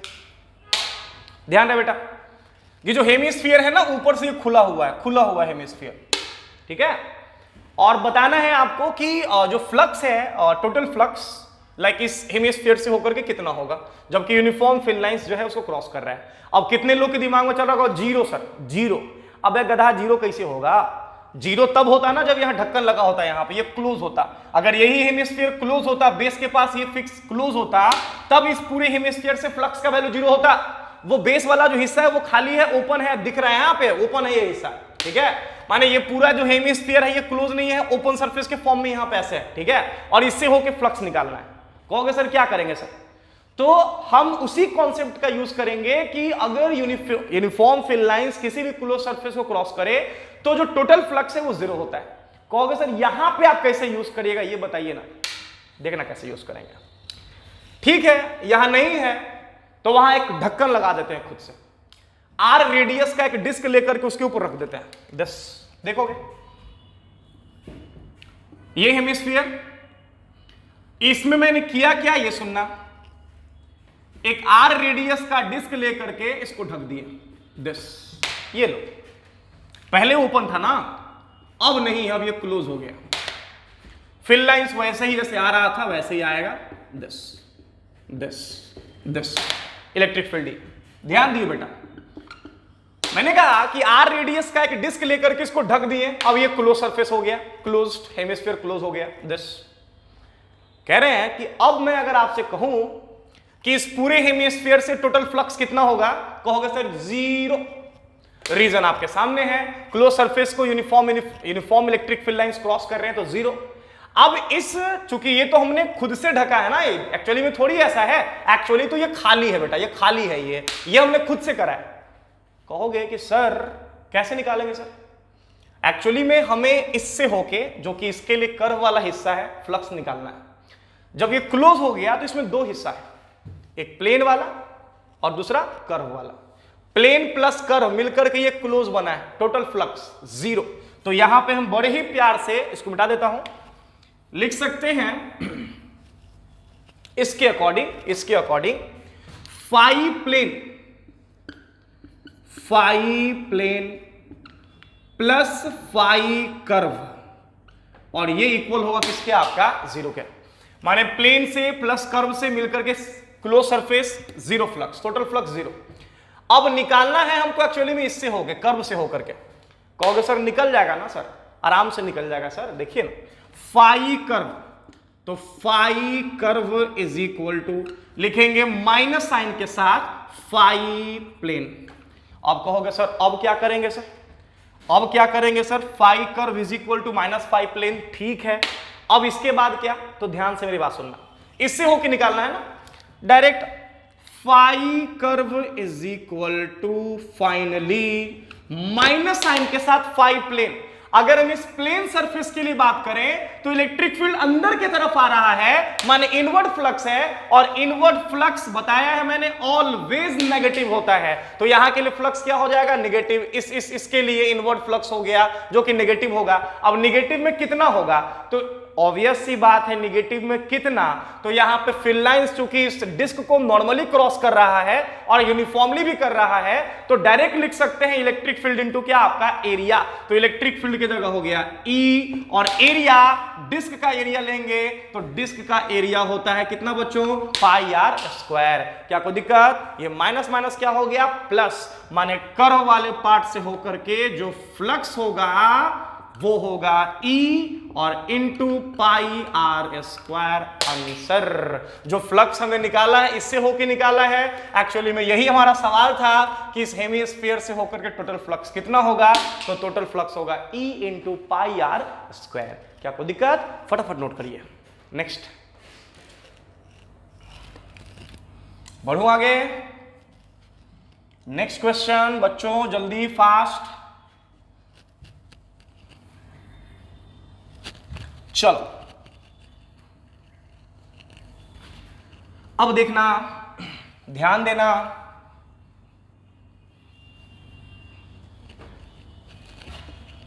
देखिएगा, आई होप यहां तक कोई दिक्कत नहीं होगा आप लोगों को। नेक्स्ट बढ़ते हैं आगे, ठीक है। इसी में थोड़ा सा ना कहानी में ट्विस्ट कर देते हैं, हल्का सा, ज्यादा नहीं, हल्का सा ट्विस्ट लाते हैं। देखोगे वो ट्विस्ट क्या है बेटा, ध्यान देना। ऐसा करते हैं ना इस बारी कि एक सेमी ओपन सिलेंडर लेते हैं। तो कितना लोगों का दिमाग कंफ्यूज हो गया, सर ये सेमी ओपन सिलेंडर क्या होता है सर जी? दिस ये मैंने ना एक सेमी ओपन सिलेंडर लिया है कुछ इस तरह का, दिस ऐसा, ठीक है। ये जो हिस्सा है ना एक्चुअली में ये खाली है, दिस ऐसे, इस बार ये ऐसे खाली है, दिस कोई दिक्कत? ये खाली है, ये वाला हिस्सा, प्लेन वाला जो पार्ट है, प्लेन वाला पार्ट, दिस प्लेन पार्ट ये खाली है ऐसा बेटा, और ये कर्व वाला पार्ट अवेलेबल है कुछ ऐसा, दिस। हाइट इसका दिया हुआ है, इसका हाइट दिया हुआ है आपका h, ये हाइट दिया हुआ है h, और रेडियस दिया हुआ है इसका, रेडियस दिया हुआ है r। सवाल क्या है ये सुनना, सवाल है कि इसको यूनिफॉर्म फील्ड लाइंस कुछ ऐसे क्रॉस कर रहा है, this uniform electric field lines cross कर रहा है इसको E, दिस। कोई दिक्कत? बताना है कि ध्यान से सुनना मेरी बात, ये खाली है, ये हिस्सा जो दिख रहा है ना खाली है, ये खाली है, ठीक है। मैंने कहा कि ये हिस्सा जो है वो खाली है। सवाल ये है कि आपको बताना है कि इस सिलेंडर से होकर के जो कि ओपन सिलेंडर है, लाइक इस सिलेंडर से होकर के टोटल फ्लक्स कितना होगा। तो क्वेश्चन लिख देता हूं मैं यहां पे, फाइंड, मिटा भी दूंगा फिर तुरंत, तो नोट कर लेना question, find total flux, total in fact electric flux linked with cylinder,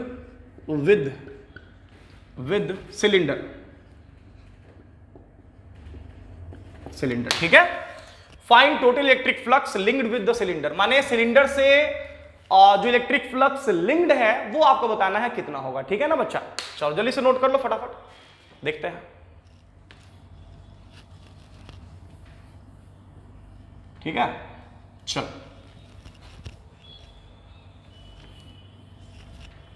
ध्यान देना। अब कहोगे कि सर क्या करेंगे ऐसे क्वेश्चंस को बनाने के लिए, कैसे अप्रोच लेंगे, पहले ये बताइए सर। भाई कुछ नहीं है, तुरंत बताया अभी यार, अप्रोच क्या लेना है, आराम से बन जाएगा, तुरंत बताया अभी। क्या करना है देखो ध्यान से बेटा, ये हिस्सा खाली था ना, ढक देते हैं इसको। यहां पे ना हम एक रेक्टेंगुलर प्लेट खुद से ऐसे लगा देते हैं, दिस, ये लो लग गया रेक्टेंगुलर प्लेट, रेक्टेंगुलर प्लेट लग गया, रेडियस आर, दिस, ये लग गया रेक्टेंगुलर प्लेट कुछ ऐसा, दिस। बात समझ में आ रही है। जैसे मैंने यहां रेक्टेंगुलर प्लेट खड़ा कर दिया खुद से, ये कंप्लीट एक क्लोज फिगर में कन्वर्ट हो चुका है। बात समझ में आ रही है, नहीं समझ में आ रही है। ये कंप्लीट एक क्लोज फिगर में कन्वर्ट हो चुका है, जिससे कि फिल लाइंस यूनिफॉर्मली क्रॉस कर रहा है, जिसको कुछ इस तरह से, दिस, ऐसा, दिस। बेटा मुझे सिलेंडर से होकर के, जो कि एक्चुअली में ये कर्व वाला हिस्सा है, कर्व वाला हिस्से से निकालना था फ्लक्स मुझे, ठीक है ना, क्योंकि ये तो खाली था, ये मैंने खुद से लगाया है यहां पे। जब मैंने खुद से यहां लाइक रेक्टेंगुलर प्लेट खड़ा करा, ये एक कंप्लीट क्लोज फिगर में कन्वर्ट हो गया। और जैसा कि हम लोग जानते हैं, किसी भी क्लोज सरफेस जो कि जिसको कि uniform electric field lines cross कर रहा हो, फ्लक्स का वैल्यू जीरो होता है, इलेक्ट्रिक फ्लक्स जीरो होता है। तो आप कहोगे सर बहुत आसान, आराम से सर लिख सकते हैं यहां फाई कर्व सिलेंडर का plus phi plane, in fact rectangular है ये, तो फाई प्लेन, और ये दोनों मिलकर के वैल्यू क्या हो जाएगा आपका, जीरो। क्या कोई दिक्कत? हमें बेटा कर्व वाला पार्ट निकालना है, क्योंकि वही क्वेश्चन था आपका, सिलेंडर से होकर के, माने कर्व से होकर के। तो फाई कर्व हमें निकालना है कि फाई कर्व कितना। कहोगे सर बहुत आसान, उधर भेज दिए ना, तो ये हो जाएगा माइनस साइन के साथ फाई प्लेन। अब कहोगे सर अब, तो ध्यान देना, phi curve is equal to minus phi plane. चाहे तो इसको हम लोग ऐसे भी लिख सकते हैं, phi curve is equal to minus sign के साथ फाई प्लेन। बेटा आप देख सकते हो, जो प्लेन सरफेस आपको दिख रहा है रेक्टेंगुलर प्लेट के फॉर्म में, इसके लिए जो फ्लक्स है वो आउटवर्ड फ्लक्स होगा। आउटवर्ड क्यों बोल रहे हैं, समझ में आ रहा है ना। यहां से फिल लाइंस जो है बाहर की तरफ जा रहा है, और आउटवर्ड फ्लक्स ऑलवेज पॉजिटिव होता है, तो यहां पे साइन लग जाएगा प्लस। और चूंकि इस रेक्टेंगुलर प्लेट को electric field lines normally cross कर रहा है और साथ ही साथ यूनिफॉर्मली क्रॉस कर रहा है, तो डायरेक्ट हम यूज करेंगे formula electric field into area. तो इलेक्ट्रिक फील्ड की जगह पे यहां पे ई हो जाएगा, और इंटू एरिया, तो रेक्टेंगुलर प्लेट का एरिया लेंगे। रेक्टेंगल का एरिया पता होगा आप लोग को, लेंथ इंटू ब्रेथ। तो लेंथ का काम एक्चुअली में यहां एच कर रहा है, तो यहां लिख देंगे एच, और ब्रेथ का काम यहां ये कर रहा है डायमीटर, तो ये आर और आर मिलके हो जाएगा 2r, तो ये हो जाएगा इंटू में कितना आपका 2r। माइनस साइन पहले यहां से प्रेजेंट है, माइनस प्लस माइनस हो जाएगा, माने कर्व वाले हिस्से से होकर के, या यूं कहें कि जो हमारा सवाल था कि सिलेंडर से कितना फ्लक्स होगा, तो फ्लक्स हो जाएगा माइनस साइन के साथ twice of E into H into R. Note करोगे जल्दी से,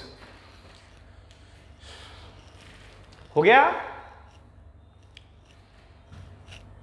जल्दी करोगे फास्ट।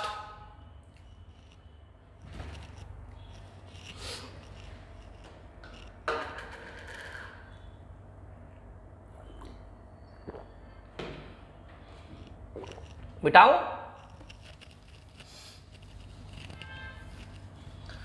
चलिए नेक्स्ट क्वेश्चन। तो बना लेना ऐसे सवाल को, कोई दिक्कत नहीं होना ऐसे क्वेश्चंस में आप लोगों को। ध्यान देना बेटा। नेक्स्ट क्वेश्चन, अब अगर ऐसे सवाल आपको दिख जाएं कि एक frustum, this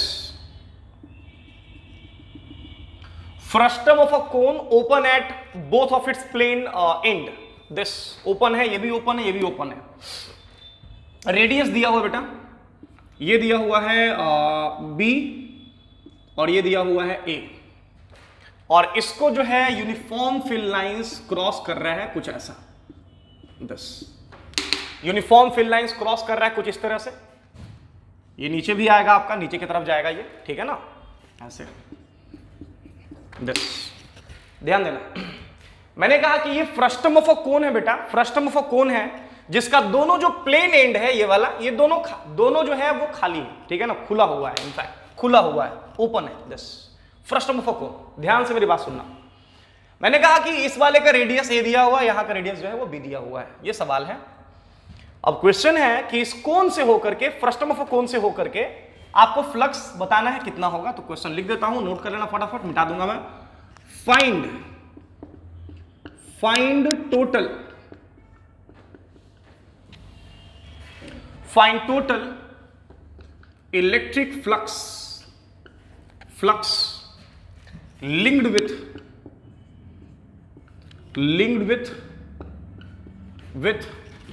frustum of a cone, open at both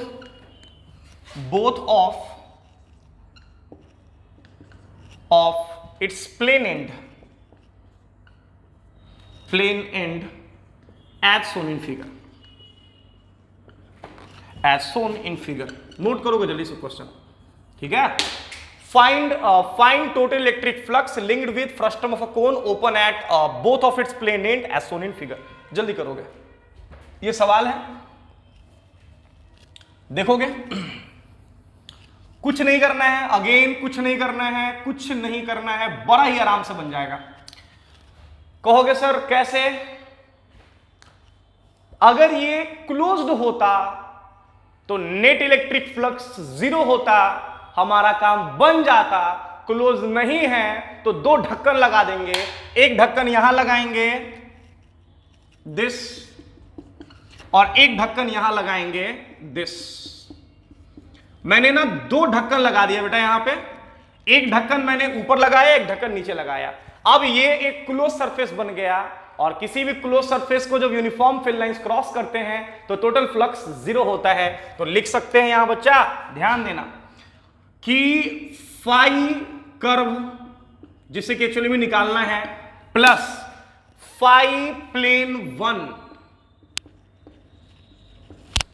plus 2 plane surfaces हैं, एक ये और एक ये, प्लस फाई प्लेन 2, ये हो गया टोटल इलेक्ट्रिक फ्लक्स इस क्लोज सरफेस से होकर के, जो कि 0 होगा। हमें एक्चुअली में निकालना है कर्व वाले से होकर के, कितना होगा? कहोगे सर बहुत आसान, तो यहां से फाई जो कर्व होगा वो इक्वल होगा, उधर भेज दीजिए, माइनस साइन के साथ फाई प्लेन 1 प्लस, अंदर में ही है ये हो जाएगा फाई प्लेन 2। अब कहोगे सर अब क्या करेंगे सर जी, जरा ये बता दीजिए। तो मेरी बात ध्यान से सुनना, क्या करेंगे? Phi curve is equal to, ध्यान देना, is equal to minus sign के साथ, लाइक फाई प्लेन 1। बेटा प्लेन 1 हम इसको मान रहे हैं, this is plane 1, this is plane 2। मैंने कहा प्लेन 1 के लिए फिल लाइंस अंदर के तरफ है, माने यहां पे इनवर्ड फ्लक्स मिलेगा, और इनवर्ड फ्लक्स बताया है मैंने ऑलवेज निगेटिव होता है। तो बड़े प्यार से यहां माइनस साइन लगा दीजिए और ब्रैकेट में डाल दीजिए ऐसे दिस। अब कहोगे सर यहां क्या लिखेंगे? तो इलेक्ट्रिक फील्ड हो जाएगा E और इनटू एरिया, तो इस डिस्क का एरिया पाई आर स्क्वायर, तो ये हो जाएगा पाई ए स्क्वायर, माइनस में दिस इंडिपेंडेंट साइन, फिर आएंगे प्लस, यहां आएंगे फाई प्लेन 2। बेटा जब प्लेन 2 के लिए आएंगे तो यहां फ्लक्स जो होगा वो आउटवर्ड होगा, बाहर निकल रहा है। आउटवर्ड फ्लक्स ऑलवेज पॉजिटिव होता है, प्लस साइन के साथ, लगाने का जरूरत नहीं है, डायरेक्ट लिख सकते हैं यहां पे हम जो वैल्यू हमारे पास अवेलेबल होगा उसके according, like electric field into area, तो इलेक्ट्रिक फील्ड आपका हो जाएगा E, और इनटू एरिया तो डिस्क का एरिया हो जाएगा पाई बी स्क्वायर, दिया हुआ है ये पाई बी स्क्वायर। क्या आपको दिक्कत? ये माइनस इधर आके मल्टीप्लाई होगा, माइनस माइनस प्लस, और ये हो जाएगा माइनस, माने कर्व से होकर के जो आपका जो सवाल था हमारा, ये आंसर हो जाएगा E आपका कॉमन, लाइक पाई भी आपका कॉमन, अंदर में बच जाएगा आपका A square minus B square. Answer note करो जल्दी से, फास्ट, आराम से बना लो, ऐसे कोई दिक्कत है नहीं, आराम से बनाओ ऐसे सवाल को, ठीक है। ये सारे सवाल में कॉमन चीज ये था कि हम ये बात जान रहे हैं कि नेट इलेक्ट्रिक फ्लक्स किसी भी क्लोज सरफेस से अगर फील्ड लाइंस उसको यूनिफॉर्मली क्रॉस करे तो नेट इलेक्ट्रिक फ्लक्स 0 होता है। जल्दी से नोट कर लो, फटाफट बना लो ऐसे सवाल, कोई दिक्कत नहीं होगा। बढ़ू आगे बेटा, चलो अब देखना,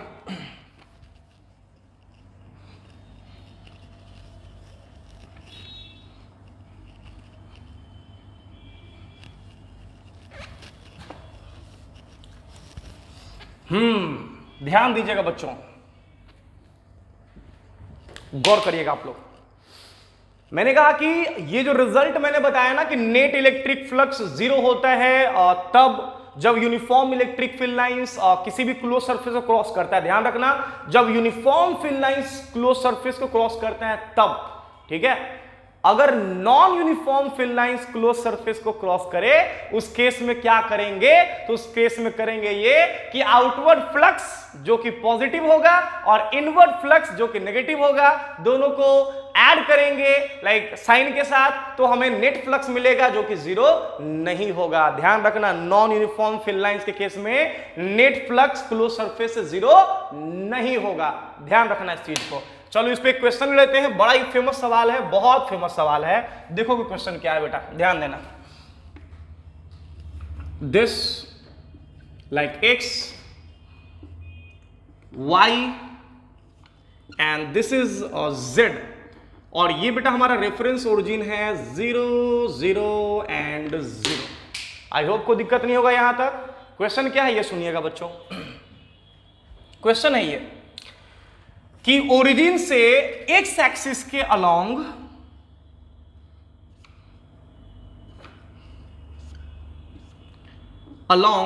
ध्यान दीजिएगा,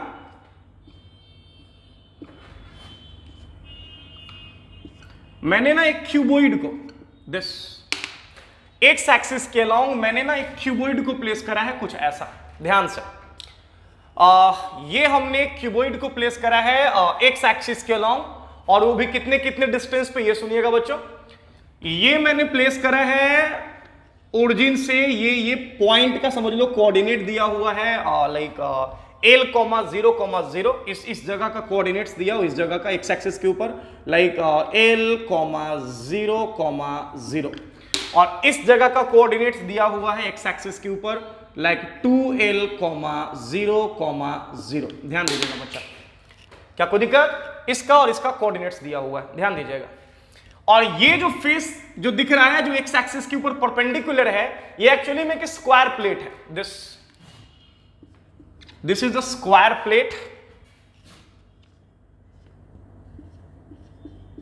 डायमेंशन इसका है आपका a into A, like a into A size का है ये आपका, माने ये a है, ये भी आपका a है। ध्यान रखिएगा,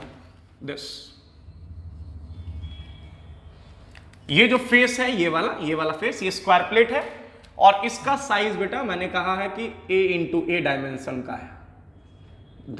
ठीक है, चलो सवाल क्या है जरा सुनिएगा आप लोग। सवाल ये है कि यहां पे फील्ड लाइंस जो है वो एक्स एक्सिस के parallel, field lines x axis के पैरेलल, हॉरिजॉन्टल बोल लो या फिर एक्स एक्सिस के पैरेलल बोल लो, फील्ड लाइंस जो है वो एग्जिस्ट कर रहे हैं कुछ ऐसा। दिस यूनिफॉर्म नहीं है बेटा, यूनिफॉर्म फील्ड लाइंस नहीं है। ये फील्ड लाइंस को अगर हम ई बोल रहे हैं तो फील्ड लाइंस यूनिफॉर्म नहीं है। इस फील्ड लाइंस का जो वैल्यू है वो क्या है, देखना ध्यान से, दिया हुआ है E is equal to E not into X upon L, E not into X upon L. L तो समझ में आ रहा है क्या है, एक्स डिस्टेंस है ओरिजिन से, this E is equal to E nought upon X upon L, I cap newton per coulomb. ये हमारा इलेक्ट्रिक फील्ड दिया हुआ, बड़ा ही फेमस सवाल है बेटा, न्यूटन पर कूलम, ठीक है, ये दिया हुआ है। सवाल क्या है ये सुनना, सवाल है कि आपको बताना है, question, find total charge, find total charge enclosed by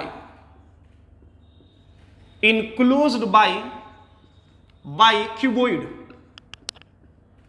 Find total charge enclosed by cuboid as shown in figure. क्या कोई दिक्कत? आपको बताना है कि इस कॉन्फ़िगरेशन के अकॉर्डिंग आपको बताना है कि क्यूबॉइड ने अपने अंदर कितना चार्ज इनक्लोज कर रखा है, क्यूबॉइड ने अपने अंदर कितना चार्ज इनक्लोज कर रखा है। ये है सवाल। कहोगे सर ये क्या सर बोल रहे हैं, सर नहीं समझ आ रहा है सर, ये मेरी बात ध्यान से सुनना बेटा। जो आपको फिगर दिख रहा है उसके अकॉर्डिंग जो इलेक्ट्रिक फील्ड है, ठीक है, एक्स एक्सिस के पैरेलल है, लेकिन जो वैल्यू है E naught X upon L into I cap, E naught constant, L constant, लेकिन एक्स डिस्टेंस है ओरिजिन से किसी पॉइंट का जो कि एक्स एक्सिस के ऊपर है या एक्स एक्सिस के पैरेलल कहीं पे भी है। तो मेरी बात ध्यान सुनना, जैसे जैसे एक्स चेंज होगा डेफिनेटली वैसे वैसे फील्ड का जो स्ट्रेंथ है वो भी क्या करेगा, आपका चेंज। डायरेक्शन तो फिक्स है लेकिन जो स्ट्रेंथ है वो आपका एक्स के साथ चेंज हो रहा है।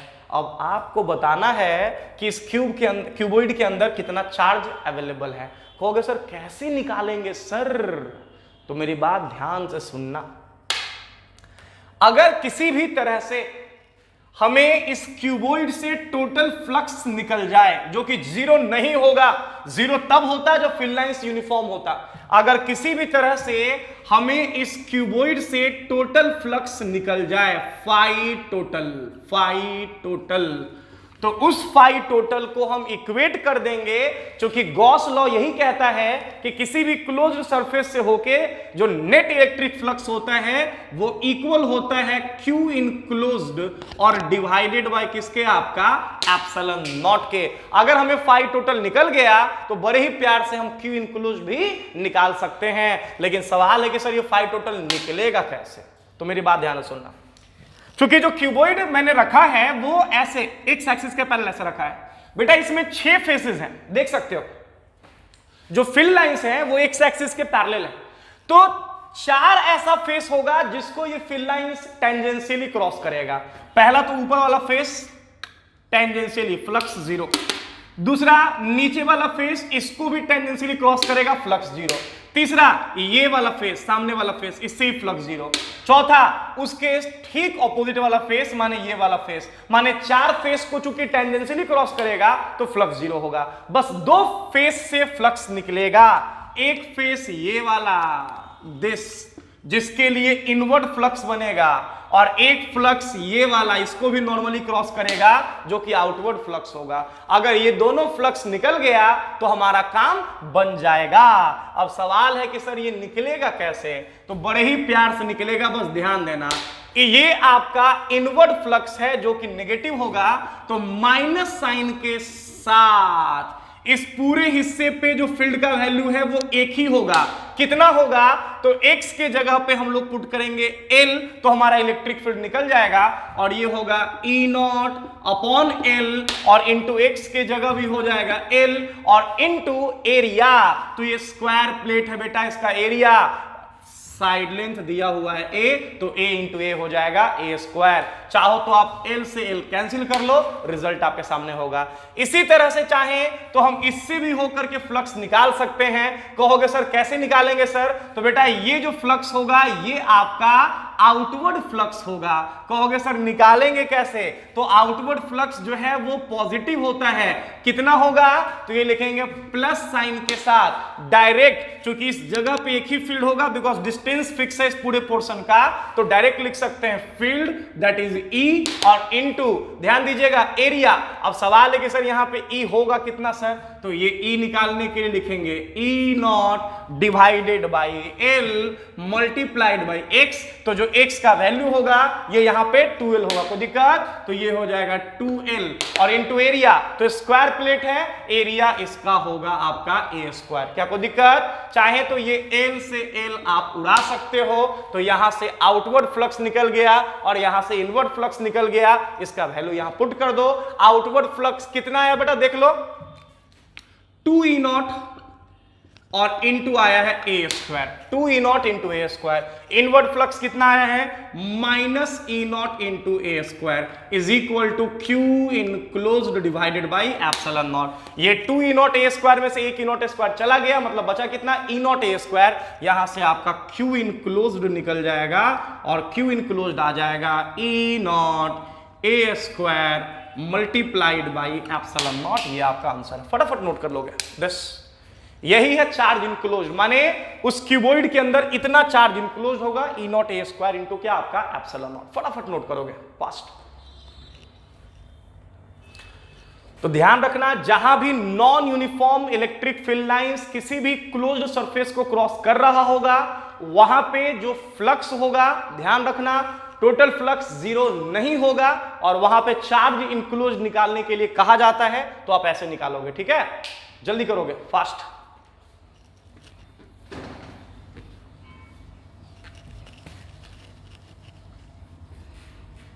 चलो